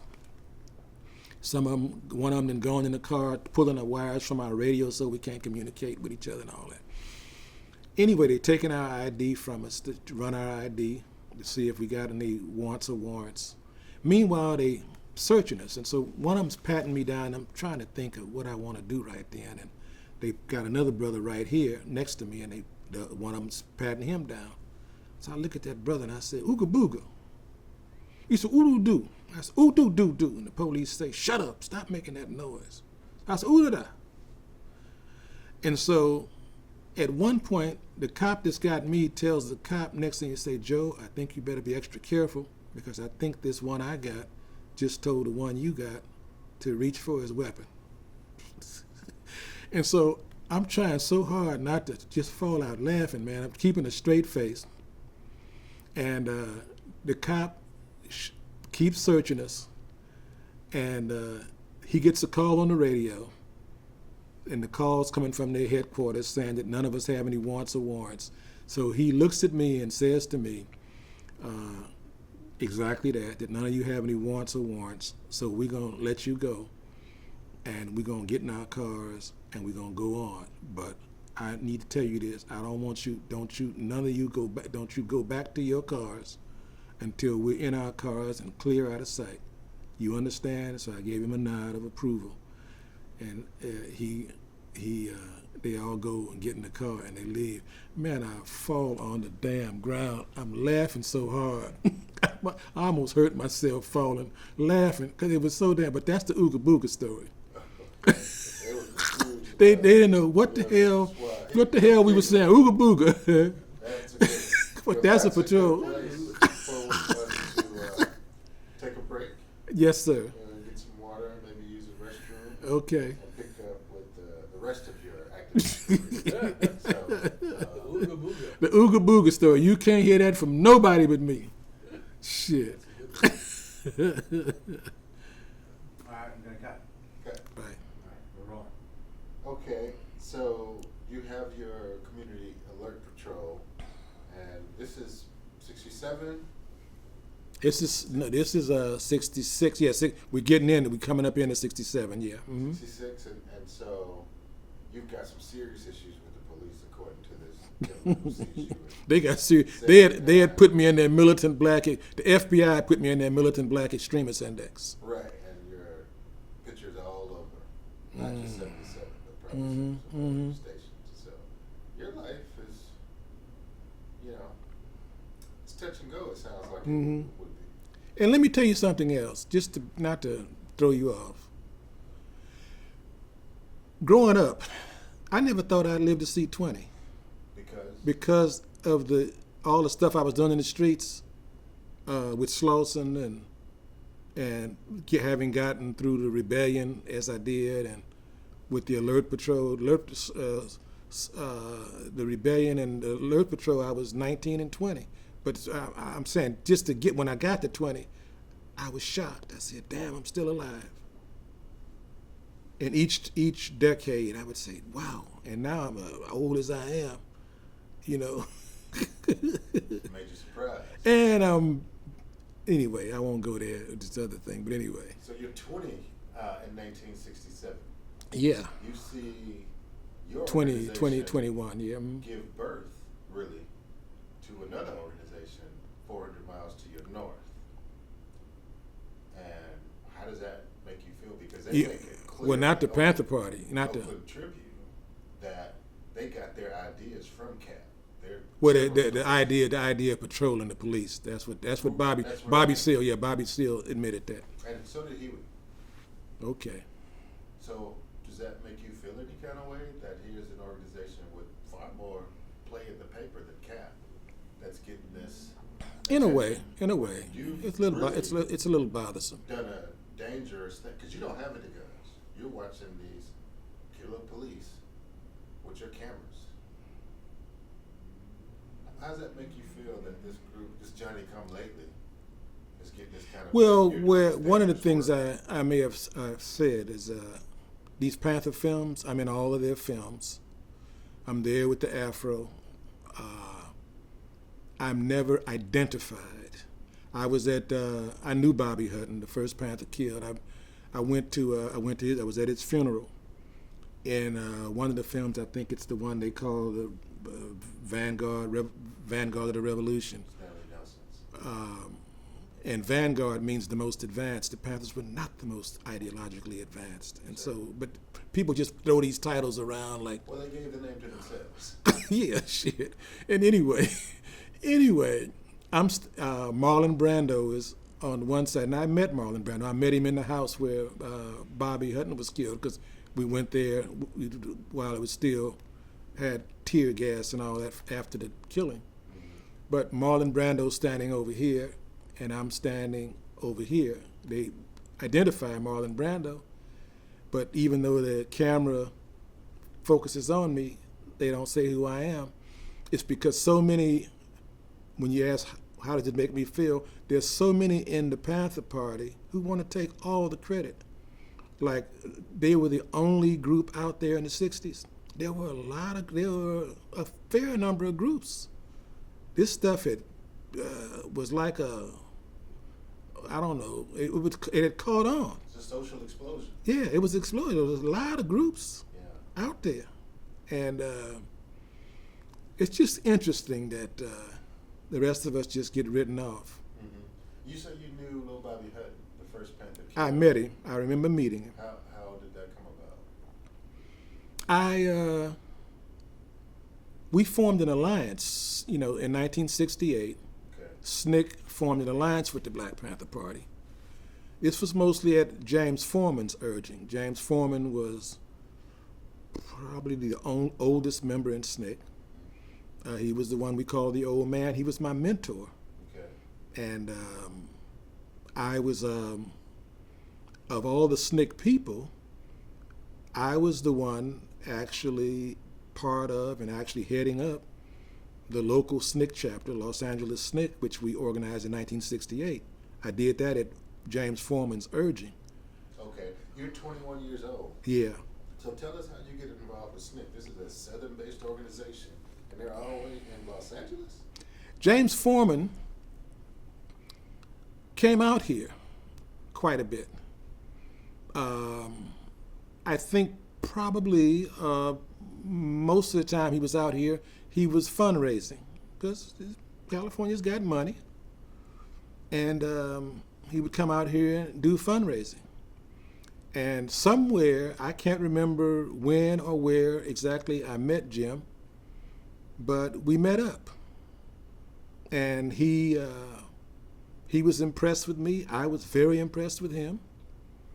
And he asked me to consider becoming a part of SNCC. And Is this while you're a member of CAP, or have you left CAP right now? I think while I was still in CAP, but Okay. CAP lasted about a year, and so it was beginning to fade, Okay. and so it was an interesting time because the SNCC had taken its position as far as Black Power, Right. which turned me on to the organization and made me more interested Okay. in becoming a member and doing what Jim Foreman had asked me to do. Now, what was it about Black Power that was attractive to you? Because this is the summer of '66, where Carmichael blurts this out at a park in Greenwood, Mississippi, and then the theory gets developed. Well, it actually, he had done that, but the person that actually shouted Black Power, I was saying earlier, the person that actually shouted Black Power is Willie Mukasa Ricks. He's in Atlanta still. We call him the Black Power Man. He's the one who actually, on the Meredith March from Memphis, Tennessee to Jackson, Mississippi, when James Meredith was gunned down by a racist, and Kwame Ture Stokely, and Mukasa, who was like kind of a right hand to him, took up the march. That's when Mukasa shouted Black Power, and of course Stokely or Kwame popularized it because he was the one at the microphones and more commonly sought after to speak for SNCC as chairman. But yeah, so I, as I said, James Foreman, I was, he was doing a lot of fundraising, and you were asking me about Black Power. Black Power was a turn on because I was interested in seeing, I wasn't interested in this, what I saw as nonsensical, this integration. I couldn't make sense of what the hell that was. And I always said, who are white people to be equal to? When we were on the planet, we're the oldest people on the planet. We had earliest civilizations. And I've heard the stories about whites not being that developed and early on and so on. And so I'm not trying to be integrate with somebody that is not as developed and certainly has done, while we get called savages, if slavery isn't an expression of savagery, I don't know what is. But that's what white people have done to our people, enslaved us and placed us outside the human family with all the name calling and all the rest. So that's why I was not turned on by SNCC before Black Power. They did want the beloved community where black and white came together and everybody lived happily ever after. You couldn't make sense of that. I couldn't make sense of that. But now they're in LA, and the leader of the organization has glommed on to you. You've probably heard about your work in the community. Which are you talking about now? Foreman. Did you say you met Foreman? Oh, you mean now? We said now. You're not talking about now, physically. No, Okay. now, Yeah. That he's out of the South. Yeah. Black Power has been shouted in the South. Mm-hmm. And he's on some fundraising tour. And you like him. Yeah, I like him. Yes. He likes you. Yeah. What is it about this integrationist that you so appreciate?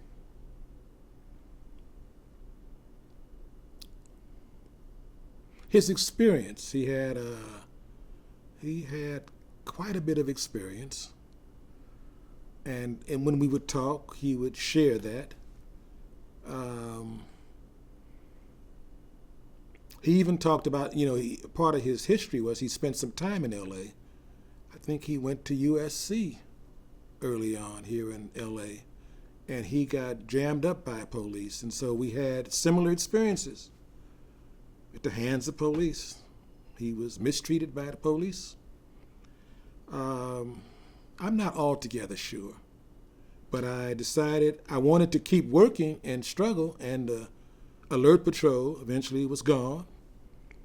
And what else was I to do? I wanted to continue to be busy and to make a contribution. Made sense to you. It made they sense. turned the corner Yes. on that integration thing. Yes. Black Power gave them a different Yes. feel as far as you were Yes. concerned.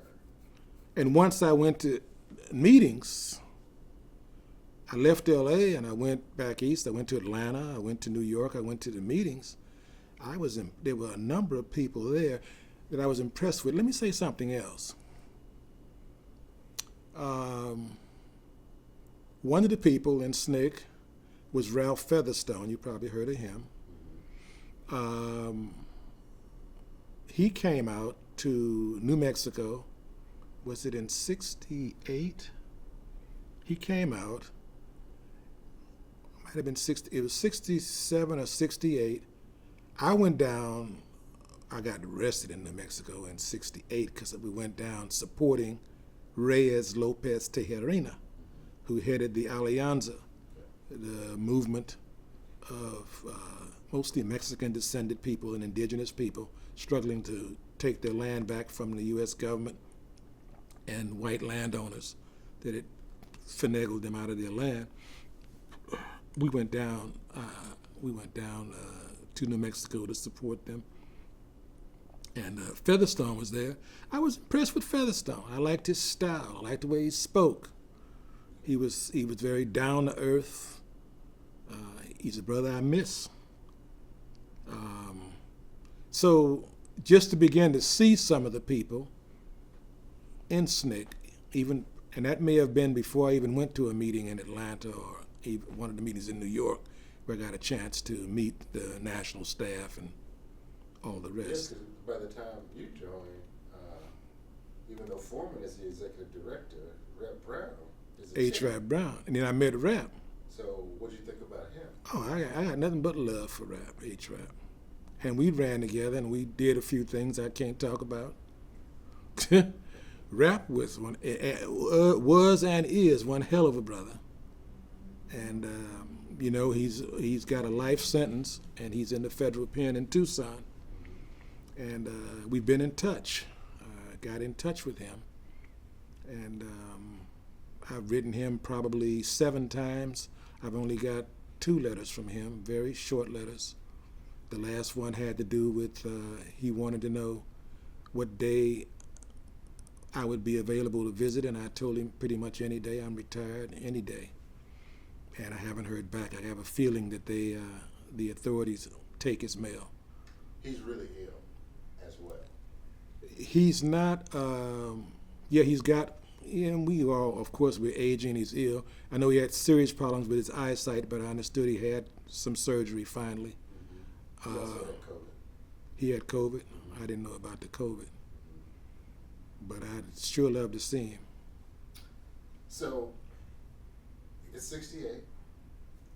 You're leaving your old organization and joining this new one. Mm-hmm. Instead of the Student Nonviolent Coordinating Committee, they're now calling themselves the Student National. Mm-hmm. That came about Coordinating after a Committee. So time. you don't have to worry about your politics being violated Mm-hmm. and your principles being compromised.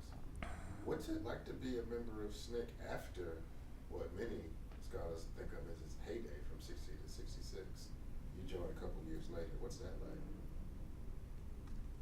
It was great because of, again, many of the people in it. Sisters like Faye Bellamy, Mm-hmm. who I miss. Very strong sister who wanted others, the men in the organization, to not only support women in leadership but respect them. Faye was a hell of a woman's role model in the organization. People like Irving Davis, who had worked with Brother Malcolm before and had come to SNCC, was Jim Foreman's right-hand man in the Office of International Affairs in New York. And we had this idea among SNCC's programs. One of the ideas was this notion of the Afro-American Skills Project, having college-trained young black people go to developing and newly liberated African nations and help them with their national development schemes, with their skills. And that was a notion in SNCC. It never come to fruition, but Irving Davis actually had it, pushed it forward, and had it develop as what became known as the Pan-African Skills Project, which placed a number of young black college-prepared people in African nations. So just meeting Irving had a saying, advice is free, but you pay for experience. I never forget that. And he was What does that mean to you? It just means you know what it means? It means that you can listen. Or we had a saying in Slauson. We try to tell somebody something, say he's too poor to pay attention. You so damn deficient in so many things, you didn't hear it, you didn't even listen, and and your life could be on the line but anyway, Irving was always very intense. He's passed on now, but he was a hell of a guy to know in the organization. Yeah, it is true that I know what you mean. The interview is for our viewers. Our viewers understand. So if you could just break it down a little bit. When somebody tells you something that's going to do you some good, that means you well, it's important to listen, to take it in, because if you don't, down the road, you could get really tripped up. You could become very uncomfortable. You could become broke. You get locked up or be killed because you didn't heed the advice. So now that's you pay. You're paying the experience. That the experience payment is the loss of life or the loss of your freedom on the street or the loss of your money or something. That's the experience. So you have to pay for that. You pay for experience. Whereas if you take the free advice, You take the free advice. you don't have to do that. There you go. Okay, thank you for that.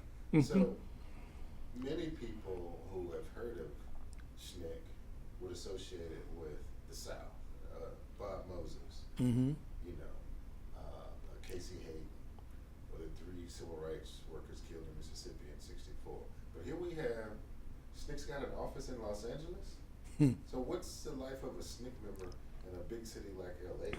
What do you have to do? Well, we did all the other SNCC stuff. We did. We had NBWADU. NBWADU. What is that? That's an acronym for the National Black Anti-War, Anti-Draft Union. Mm-hmm. So we were against the war in Vietnam. Of course, I resisted the draft. I didn't mention that earlier on, but there was a military draft when I was leaving high school and became 18. And I was ordered to the draft board. I went down there with an armload of Muhammad Speaks papers, talking crazy and saying that if you draft me and put a weapon in my hand, who you think I'm going to point it at? And we used to say that,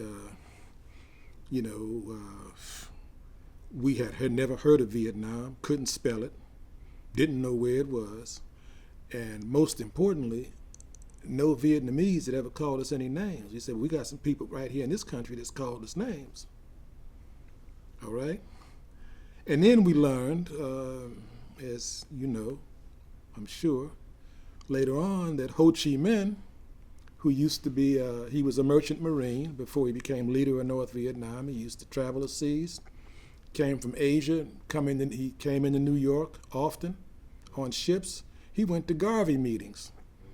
And he heard Marcus Garvey talk about Africa for the Africans, those at home and those abroad. So he started saying Asia for the Asiatics. And then the most profound thing, one of the most profound things, is to have learned that in the 1930s, Ho Chi Minh wrote an essay on lynching and said that black people in the United States were the most oppressed people in the human family. Here's a Vietnamese talking about our situation here. And so I said, there's no way I'm going to go fight somebody who's got those kind of sentiments, and fight for some white man here who not very long ago sold my mama, would sell my mama. And I'm going to go fight who he calls the enemy. The enemy of my enemy is my friend. And so we, through rational, logical deduction, you reach those conclusions. Okay, but you've joined SNCC now. You have work to do. Mm-hmm. What does that work look like? Well, I said part of the work is opposing the thing in Vietnam. And let me just say this too before we leave Vietnam. In 1968, they had in Montreal, Quebec, they had what was called the International Conference. No, they call it Hemispheric Conference to End the War in Vietnam. And a lot of us got on a plane. It seemed like it might have been a couple of hundred people got on a plane. We left from the West Coast and flew to Montreal, Quebec. The blacks on the plane, we fell out with the white folks before we even landed in Canada. So when we got up there, we had heard that the Vietnamese from the North and from South Vietnam were coming on a certain day. We split off from the white folks and we decided we had our black delegation go out and meet the Vietnamese. And when this is from the National Liberation Front and the DRV, the Democratic Republic of Vietnam, the North. And we walked out on the airfield. And the Vietnamese had, as they were getting off the plane, they had learned a little English. They had heard of the Black Panther Party. I love telling this story. They got off the plane. As they were getting off the plane, they looked at us and said, "Me, Yellow Panther. Me, Yellow Panther," because they had heard about the Panthers. And I looked at them and I said, "Y'all don't be saying you know Panther. You badder than any Panthers. You about to defeat U.S. imperialism." This was in 1968, and by 1975, they defeated the United States and sent them packing, running out of the country. And so I love telling that story. But anyway, so that was part of our work, opposing the war. We also had. What did we do? We did a lot of ideological development, and so that we could grow, learn and grow. We read and studied. By the way, Jim Foreman did had a lot of pamphlets. I don't know if you've seen some. Made a lot of speeches. Liberation will come from a black thing. I still have that pamphlet from way back. 20 enemy forces, control, conflict, and change.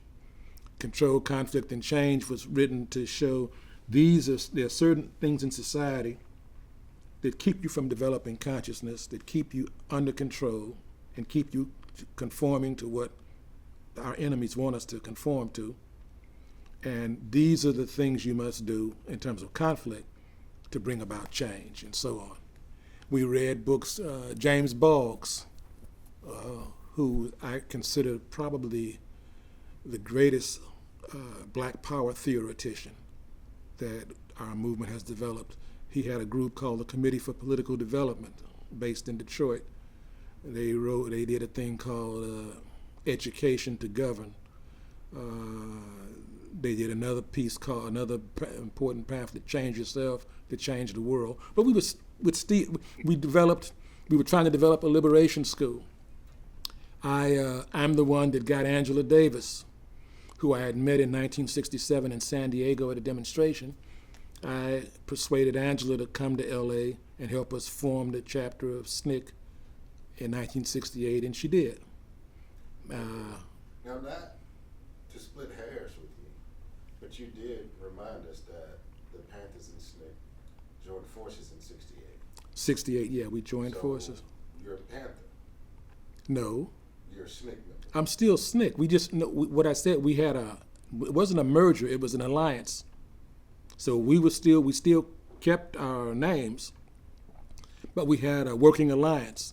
And what the Panthers did, they had what they called a draft. Mm-hmm. And they drafted Jim Foreman. They gave him two titles, Minister of Foreign Affairs and Minister of Political Development.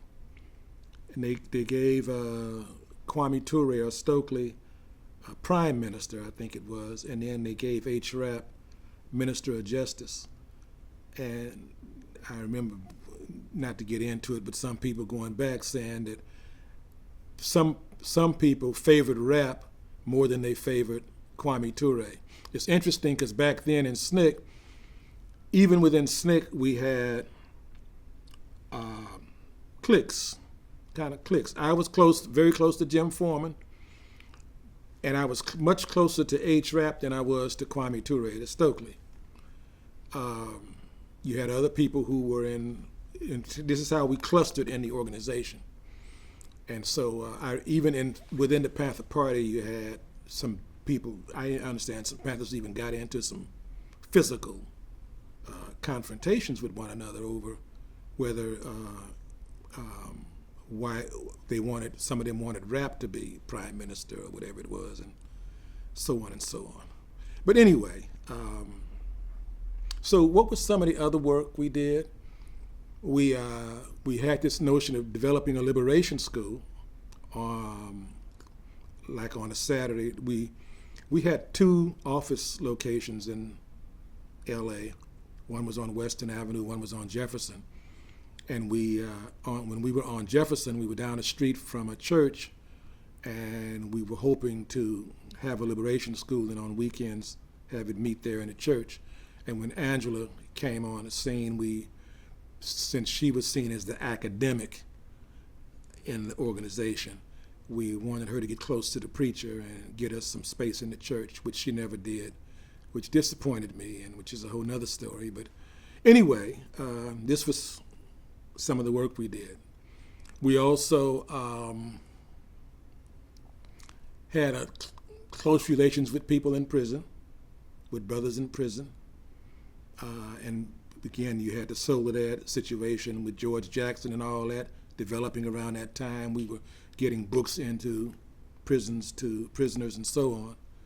And one of my homies, Kumasi, who I mentioned earlier from Slauson, he did 9, almost 10 years in the pen, and he and I were very close, and so I was going back and forth to the pen, helping him, and so on, and also funneling books in. We were also supportive of the liberation struggles in the African motherland. So Frelimo and SWAPO and ANC, all of those were situations where we were being supportive. Now this is some serious armed struggle. Serious armed struggle. And we did when we look at LA in 69 and 70, there's some serious armed struggle. There are 27 police officers shot in LA between November 69 and February 1970. Between November 1967 and February 1968, there are 3. So we're talking about 9 times as many cop shootings within a 1-year period. So you have all this stuff going on all over the world. Mm-hmm. It's going on in LA. There are 54 cops shot in New Orleans, 127 shot in New York City. Mm-hmm. So it's not just Africa that this is happening. Mm-hmm. You throw in the Tupamaros, the Zapatistas, Mm-hmm. what's happening in central and northern Mexico and the state of Guerrero, which is not far from San Diego. Here's a worldwide conflagration going on, and you're hanging out with some of the leaders of this. Like, what does that mean for your daily life? We were also supporting, what's the name of them? This was in Texas. There were 3 brothers that were charged with shooting the police. Snick brothers. I think they was charged with shooting. In Dallas. In Dallas, what's the name? Ernest McMillan, and I can't remember. It's vague now. Yeah. But we were involved in a lot of these support activities, and then we were also doing fundraising. You know, James Baldwin would come to town, and I would go to the airport, pick him up at the direction of Shirley Magidson, who was a white woman, lived in Beverly Hills, 1450 Carla Ridge, right there in Beverly Hills. I'll never forget her address. I'd pick up Baldwin and drive him up to her house. She would invite all her white friends and tell them to bring their checkbooks. And our position was, you know, our attitude with Black Power toward white people was write a check and get out of the way. So we would take him up, he'd get up, he'd give us a spiel about SNCC and how important SNCC was and how useful we were to the struggle and the broader community. He would sit down and she would ask her friends to pull their checkbooks out and write us some fat checks. So we did a lot of fundraising. So did SNCC's position on what was going on in Israel, there's the 67 war, and Palestine suffer as a result of their politics? Because you're talking about this person, a Jewish person, and 90% of SNCC's funds don't come from the Black community.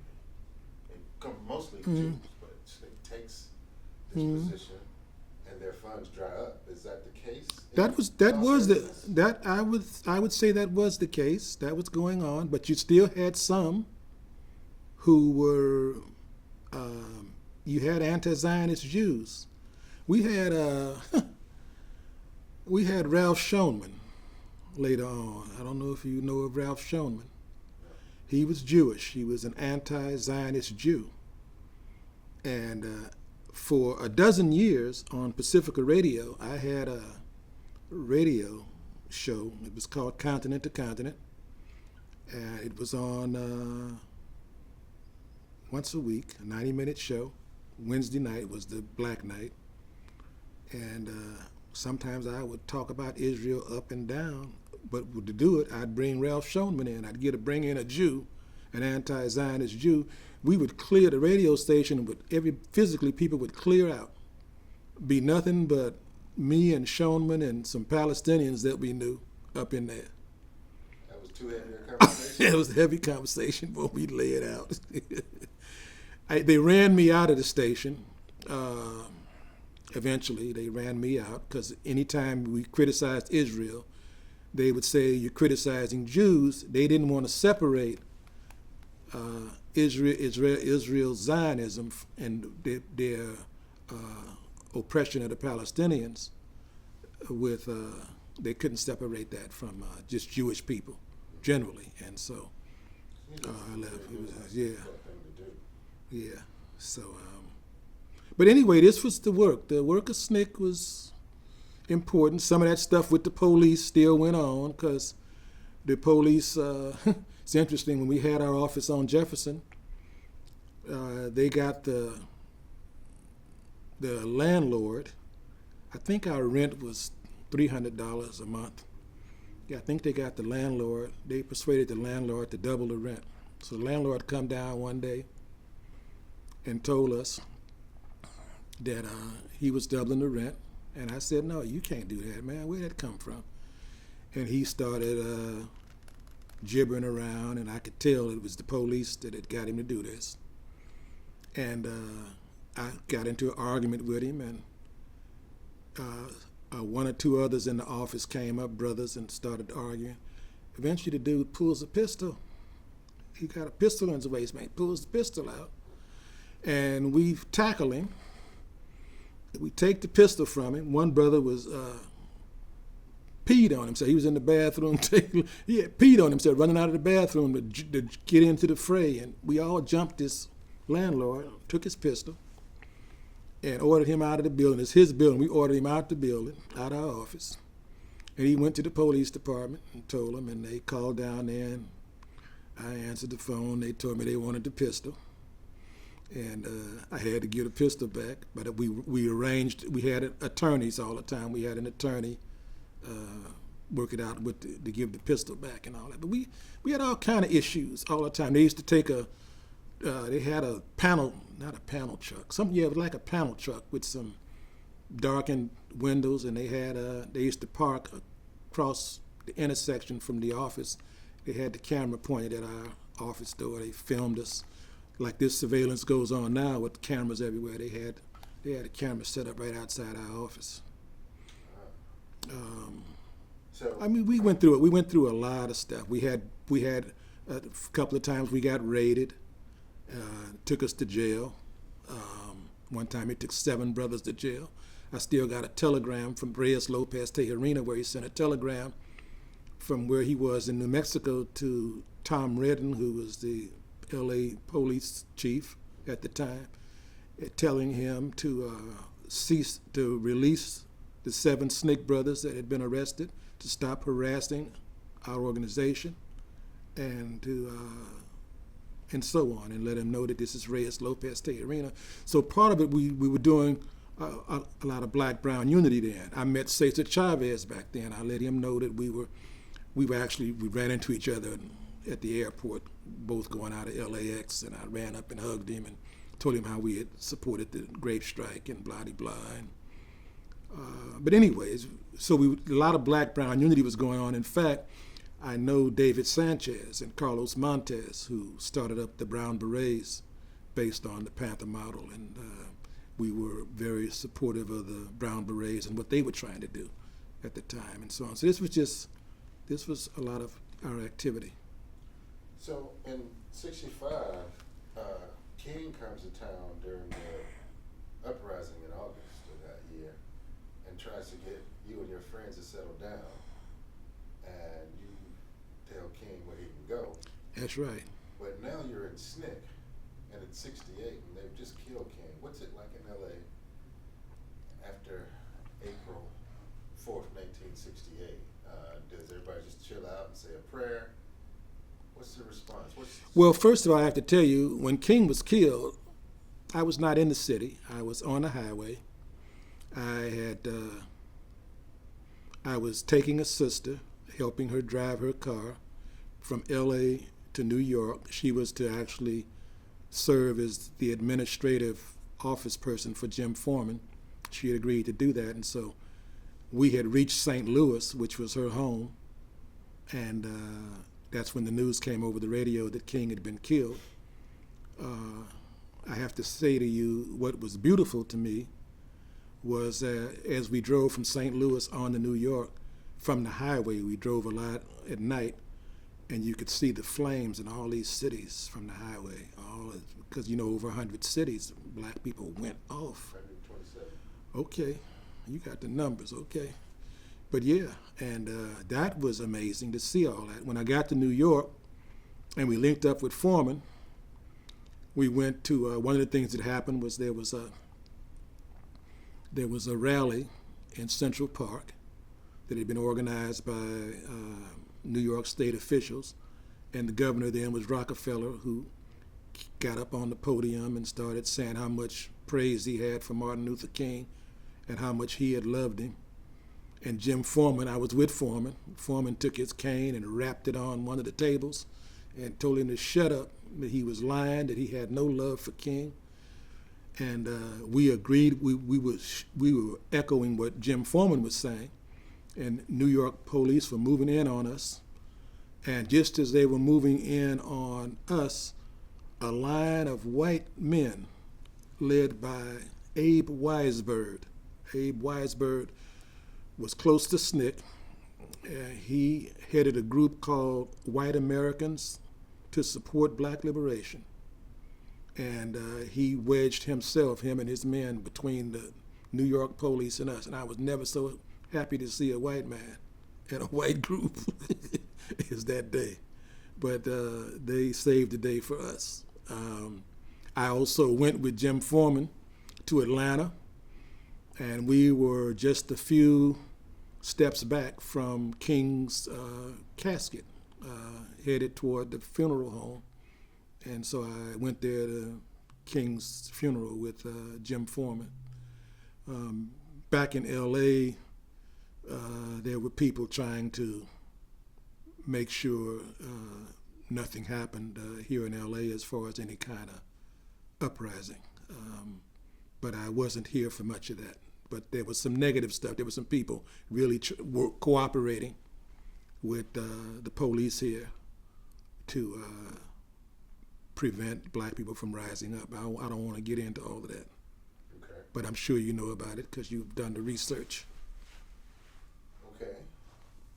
So you come back from your national travels, Mm-hmm. and you still in SNCC? I mean, this is. I'm still in SNCC. I'm still going back. I'm back and forth. What's also happening is we have to remember we had a relationship. One of the other things that was happening was we had a relationship with the Black Panther Party. Okay. It was an alliance, and I went up north a couple of times with James Foreman. Went up to sit with Panthers and try to work out some stuff. I never forget one time. I have to tell this story. We went up to. You have to know. People have to know that early on in the Panther Party's history, close to the beginning, Huey Newton gets involved, gets in an altercation with Oakland police, and gets shot, wounded, and put in jail. Bobby Seale never ran the Black Panther Party. And I don't say this to put the Panther Party down or put Bobby Seale down. We found that out in SNCC, that even though he was chairman, Bobby, he wasn't running the party. So since that was the case and Huey was in jail, Eldridge Cleaver ran the party. We were going to a meeting with the Panthers at this park in San Francisco. And we came over the crest of a hill. It was James Foreman, Willie Mukasa Ricks, the brother who shouted Black Power originally, and myself. We were all coming over the crest of this hill in the park. And all of a sudden, Willie Mukasa Ricks freezes, he stops. And he starts stuttering. He says, "Oh, whoa, whoa. Whoa, whoa, whoa." And I said, "Man, what is it?" He said, "What's that down there?" I said, and I looked. It was a big group of white people in the park, and there was a stage. And as I looked, I could see Eldridge Cleaver. So I turned to Mukasa, and I said, "Brother, that's the Panthers." He said, "Whoa, whoa, whoa, I don't want to go down there." And I said, "Well, what's the problem, man?" He said, "All them white people." I said, "Well, that's the Panthers, and that's how they roll." And he said, "Brother Crook," he said, "Look, I'm from Chattanooga, Tennessee. And where I come from, when we see that many white people, they coming to hurt us, to beat us up."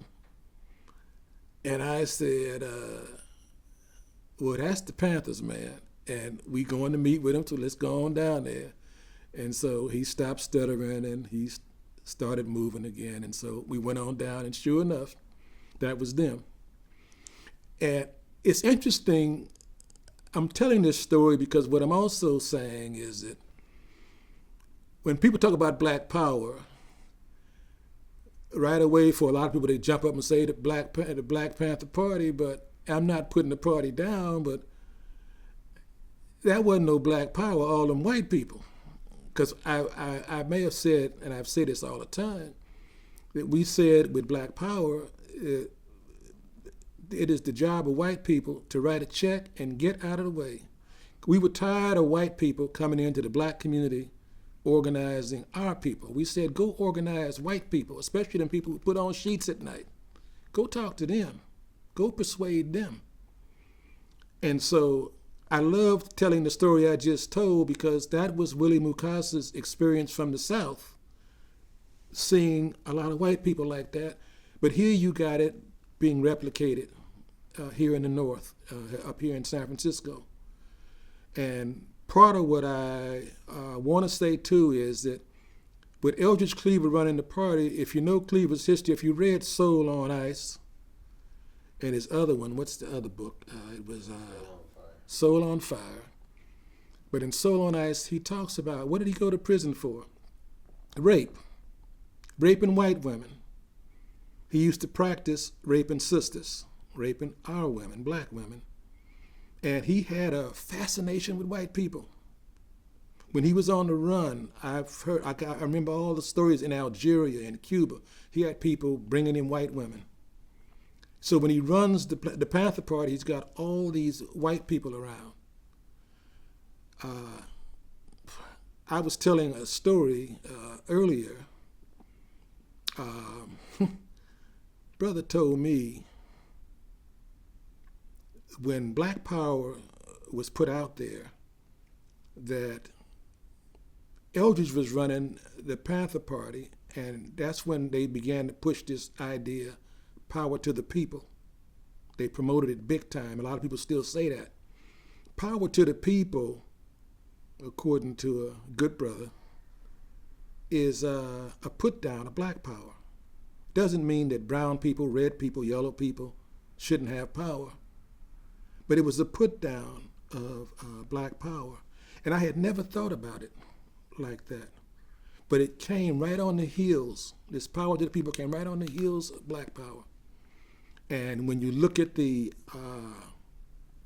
activities, who the Black Panther Party got all caught up with, all these white people, then you can begin to see it. You can begin to figure it out. But a lot of us haven't stopped to think about that. But and I'm not saying that to put the Panther Party down, but I'm saying that to clarify some history. And also make the point when people say that the Panthers were they were central to the Black Power movement. I don't see that at all. I don't see them as being central to the Black Power movement. They were about a power to the people movement, whatever the hell that is. You go figure that one out. Okay. So is it 69 yet? 69 eventually comes, and what's interesting too here is that 69 is SNCC's last year. SNCC goes down after that, and after some changes, we break up. And Jim Foreman, who I'm still very close to, promotes, he issues the Black Manifesto, demanding $500 million in reparations from the white Christian churches and the Jewish synagogues for their role in slavery. One of the things I remember a great deal about Jim, too, is that the headquarters of the Protestant churches in the United States is in New York at 475 Riverside Drive. And Jim had us in various parts of the country on a Sunday, at the same time confront these churches. And we'd walk into churches and push the minister out of the pulpit and take over the church and demand reparations. And we would recite the sins of the church, the role of that particular denomination in the slave trade. We did it here in L.A. We went in the First Methodist Church. I took over the church. It was about a dozen of us. and right after we got arrested and so on. But anyway, Jim goes into 475 Riverside Drive. We call it the God Box with a group. He goes in and he's got a cane. That cane, the same one that when King with the Rockefeller thing that I had mentioned earlier. And the preacher says, the white preacher looks up and says, he sees the crowd come in. He says, "Oh, God, help us." And Jim shouted back, say, "God can't help you now, motherfucker, because we come here to demand our reparations." I just love that. And I love Jim for jumping out there with that. It's just interesting. Just only a few weeks ago, it might have been a month ago, it was some major news entity news entity in the United States that finally came out with a piece. I think it might have been NBC, came out with a piece publicly talking about the role of these churches in slavery. We had said it way back then. It took us to jail for it. But but that was happening in '69, the Black Manifesto and the. So what is your assessment of why SNCC folds when it does? What is it lacking that it needs to survive? I'm not sure. But part of it was we didn't have some answers to some things. We still don't have a lot of answers to some things, but we felt we had kind of outlived. We had already nonviolent coordinating committee. We changed that to national. So we're talking about something, an entity that began in one way with one purpose, that developed or grew and saw the confrontation, began to see the thing differently, and so on. It's just like with the Community Alert Patrol. We were policing the police, but we never said defund the police. We hadn't thought that far ahead. Groups now are saying defund it, which I think is great, but we hadn't thought that far ahead. We just talking about trying to curb some of the police terror in the community. And so in any case, it's steps, it's grow. We outgrew many of us outgrew the organization. We're trying to figure out what else we could do, what else we needed to do. And as we begin to wrap up this interview, what are some of the things you get involved in the 70s and the 80s? Because you said early on that you joined a lot of other organizations, did a lot of other stuff. We don't have time to talk about all of it. But if you would care to share some the main organization I got involved with after SNCC and after Jim Foreman and his passing and so on, before his passing, is Patrice Lumumba Coalition. What was that? It was a Pan-African, African internationalist organization, Harlem-based organization, headed by Ilombe Brath, who passed away now some 7-8 years ago. But Ilombe was, his parents were from the Caribbean, but he was Harlem-based. He grew up in Harlem. He was a hell of a brother. I met him through Irving Davis and SNCC when we saw SNCC kind of going under. And Ilombe chaired the organization. I was designated deputy chair, and I was based here on the West Coast. And at the beginning of the 80s, in fact in 82, the United Nations launched a cultural boycott against apartheid South Africa. And Patrice Lumumba Coalition created Unity in Action to enforce the cultural boycott. So we picketed all these artists that had gone to South Africa and performed for white audiences in violation of the UN cultural boycott. People like Frank Sinatra and Ray Charles and Linda Ronstadt and all them. We've succeeded in getting many artists to comply with the cultural boycott by saying they wouldn't go back into this black majority rule. We were supporting all the liberation movements in the motherland. And when you say support, are you sending money? We're raising money. We're inviting representatives from those groups to forums here in the United States and putting them on stages. We're doing radio programming because Ilambe had a radio program in New York, Africa Kaleidoscope, and I had Continent to Continent here in LA, and we were raising hell as much as we could. I was doing a lot of traveling. I traveled through the motherland like I had never done before. I went initially to Guinea in 1978 to photograph Les Ballets Africains. I also went to Libya twice in violation of the travel ban. I went there after the U.S. bombed Libya in '86. I went again in 1989 for the 20th anniversary of the Libyan Revolution. I was in Gaddafi's tent each time. I went to Kampala, Uganda in 1994 for 7th Pan-African Congress. I met Muhammad Farah Aidid, who most people will know was that whole film, Black Hawk Down, was all about him, all around him. They were trying to kill him. We met him at the meeting there, and we jumped. We were stunned when we saw him because Clinton was the president then, and he had a price on the man's head. And when we were startled at him coming out of the Nile Hotel there in Kampala, when we jumped, his security started pulling out weapons, and Ilambe put his hands up and said, "Hold it, we're friends." And so they started putting the weapons away. And Ilambe asked him, said, "Man, what are you doing here? You got a price on your head."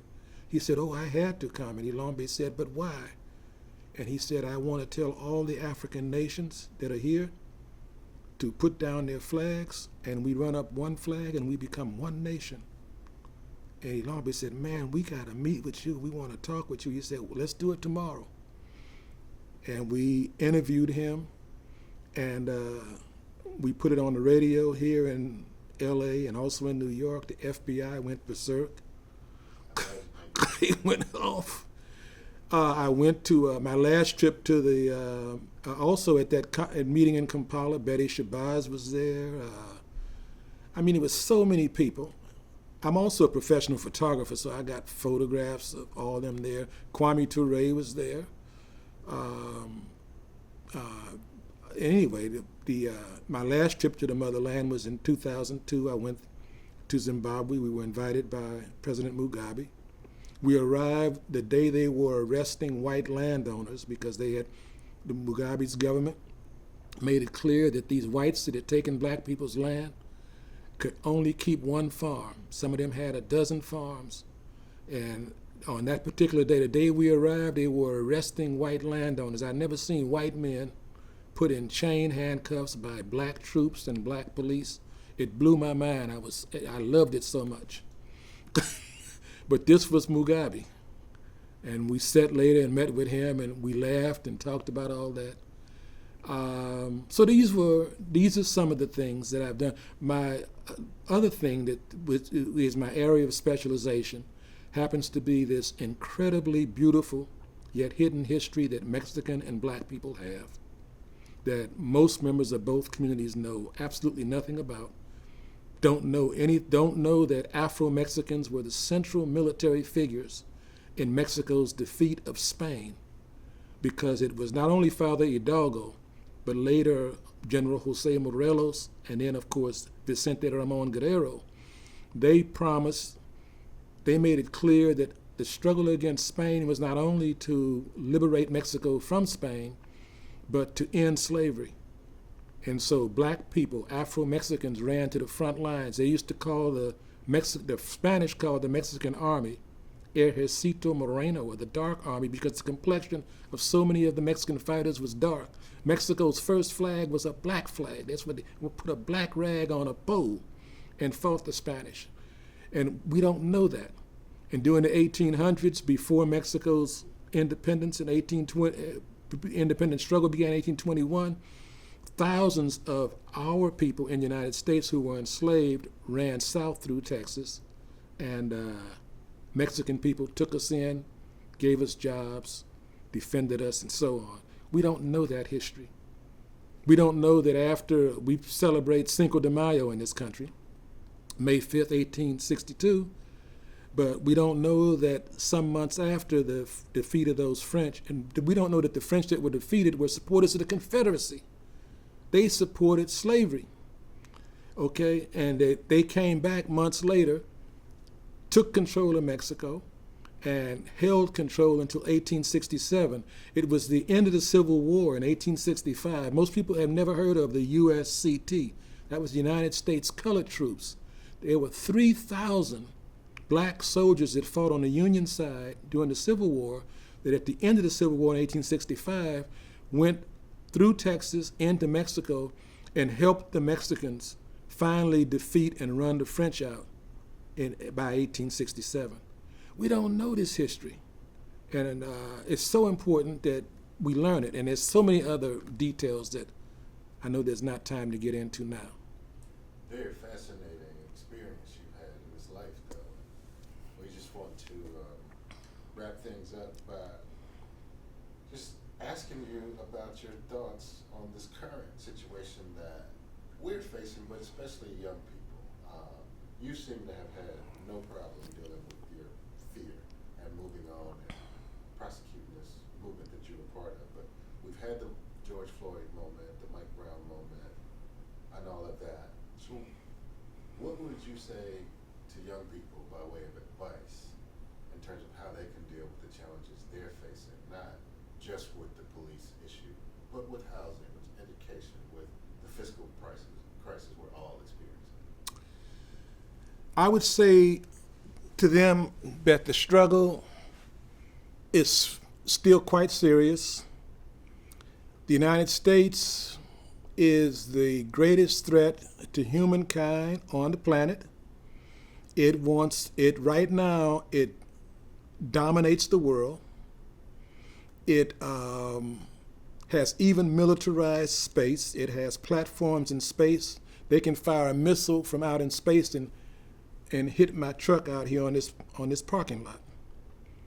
They have surveillance going on everywhere. They got cameras everywhere watching us. So struggle is very difficult. I would say to young people, one of the things that really bothers me, especially when I see young black men, is that pants hanging off their butt. And I see it from one end of this country to the other. I don't know how you walk around with your butt hanging out of your pants. And I say to the women, don't give them your phone number if they show up like that. They've legalized drugs, and people run around like crazed animals. I mean, people dart out in traffic because they've legalized all this stuff. I go back to something Richard Pryor said. He said that narcotic make you null and void. I stay with that. I'm clear about that. So this legalized drug thing is the strangest, weirdest thing. I go back to something James and Grace Boggs did. They did a piece back in the day. It was called The Awesome Responsibilities of Revolutionary Leadership. And they said to take power, the people that run this country, that govern this, it's not about every 4 years making a choice between Tweedledee and Tweedledum. It's about taking power away from the people who have the power. We have to be very serious that is what the struggle ahead is about. They said there were 4 essential elements. It's going to take a revolutionary party or a serious revolutionary organization that is national in scope in this country that has to develop. And there's 4 essential ingredients. I never remember them all. But one of them is continuous ideological development and struggle. You have to continue to develop ideologically. The other one they said is that the head members, have to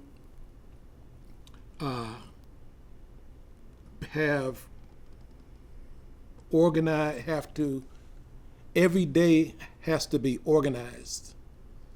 You don't just get up and do your thing and you're not accountable to any central source. Your days have to be organized.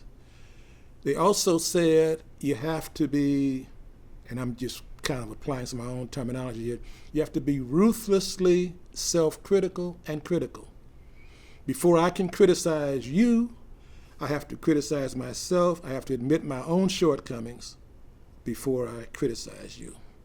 And then there was one other, and I'm not remembering it very well. But those are essential tenets of a serious revolutionary organization that's going to take power in this country. And I would say that beyond this question now of simply black power, we're talking about all the people in this society, including white people. We got to find them, because they hard as hell to find. I'm being very straight up. White people got some strange shit going on. Strange. Where you trying to work somebody and you do nothing but profit from their labor and take them to bed when you want to. I mean, come on. What is that? That's savagery. And so, but we've got to, that's what we've got to get together. I would say go back, let's revisit James and Grace Boggs, who I say was the most advanced black power theoretician that I have seen in my lifetime. Very well. Thank you so much for your time, your insight, and for educating us and generations to come. Is there anything that perhaps I did not ask you that you'd like to comment on before we close out? No, other than I would have loved to said a whole lot more about black and brown solidarity in that history. I'm actually doing something in Watts on Saturday, and I'm calling it Black and Brown Mexican and Black, the hidden Mexican and Black historical solidarity, beautiful and hidden. Anyway, something like that. But there's no time. I don't want to stretch out your time. The but work continues. Yeah, the struggle continues. Well, thank you so much for your time. We really appreciate it, Mr. Wilkins. And thank you, sir. Thanks so much for your patience with me and looking out for me. Yes, sir. Thank you very much. All right, I'm gonna cut. Mm.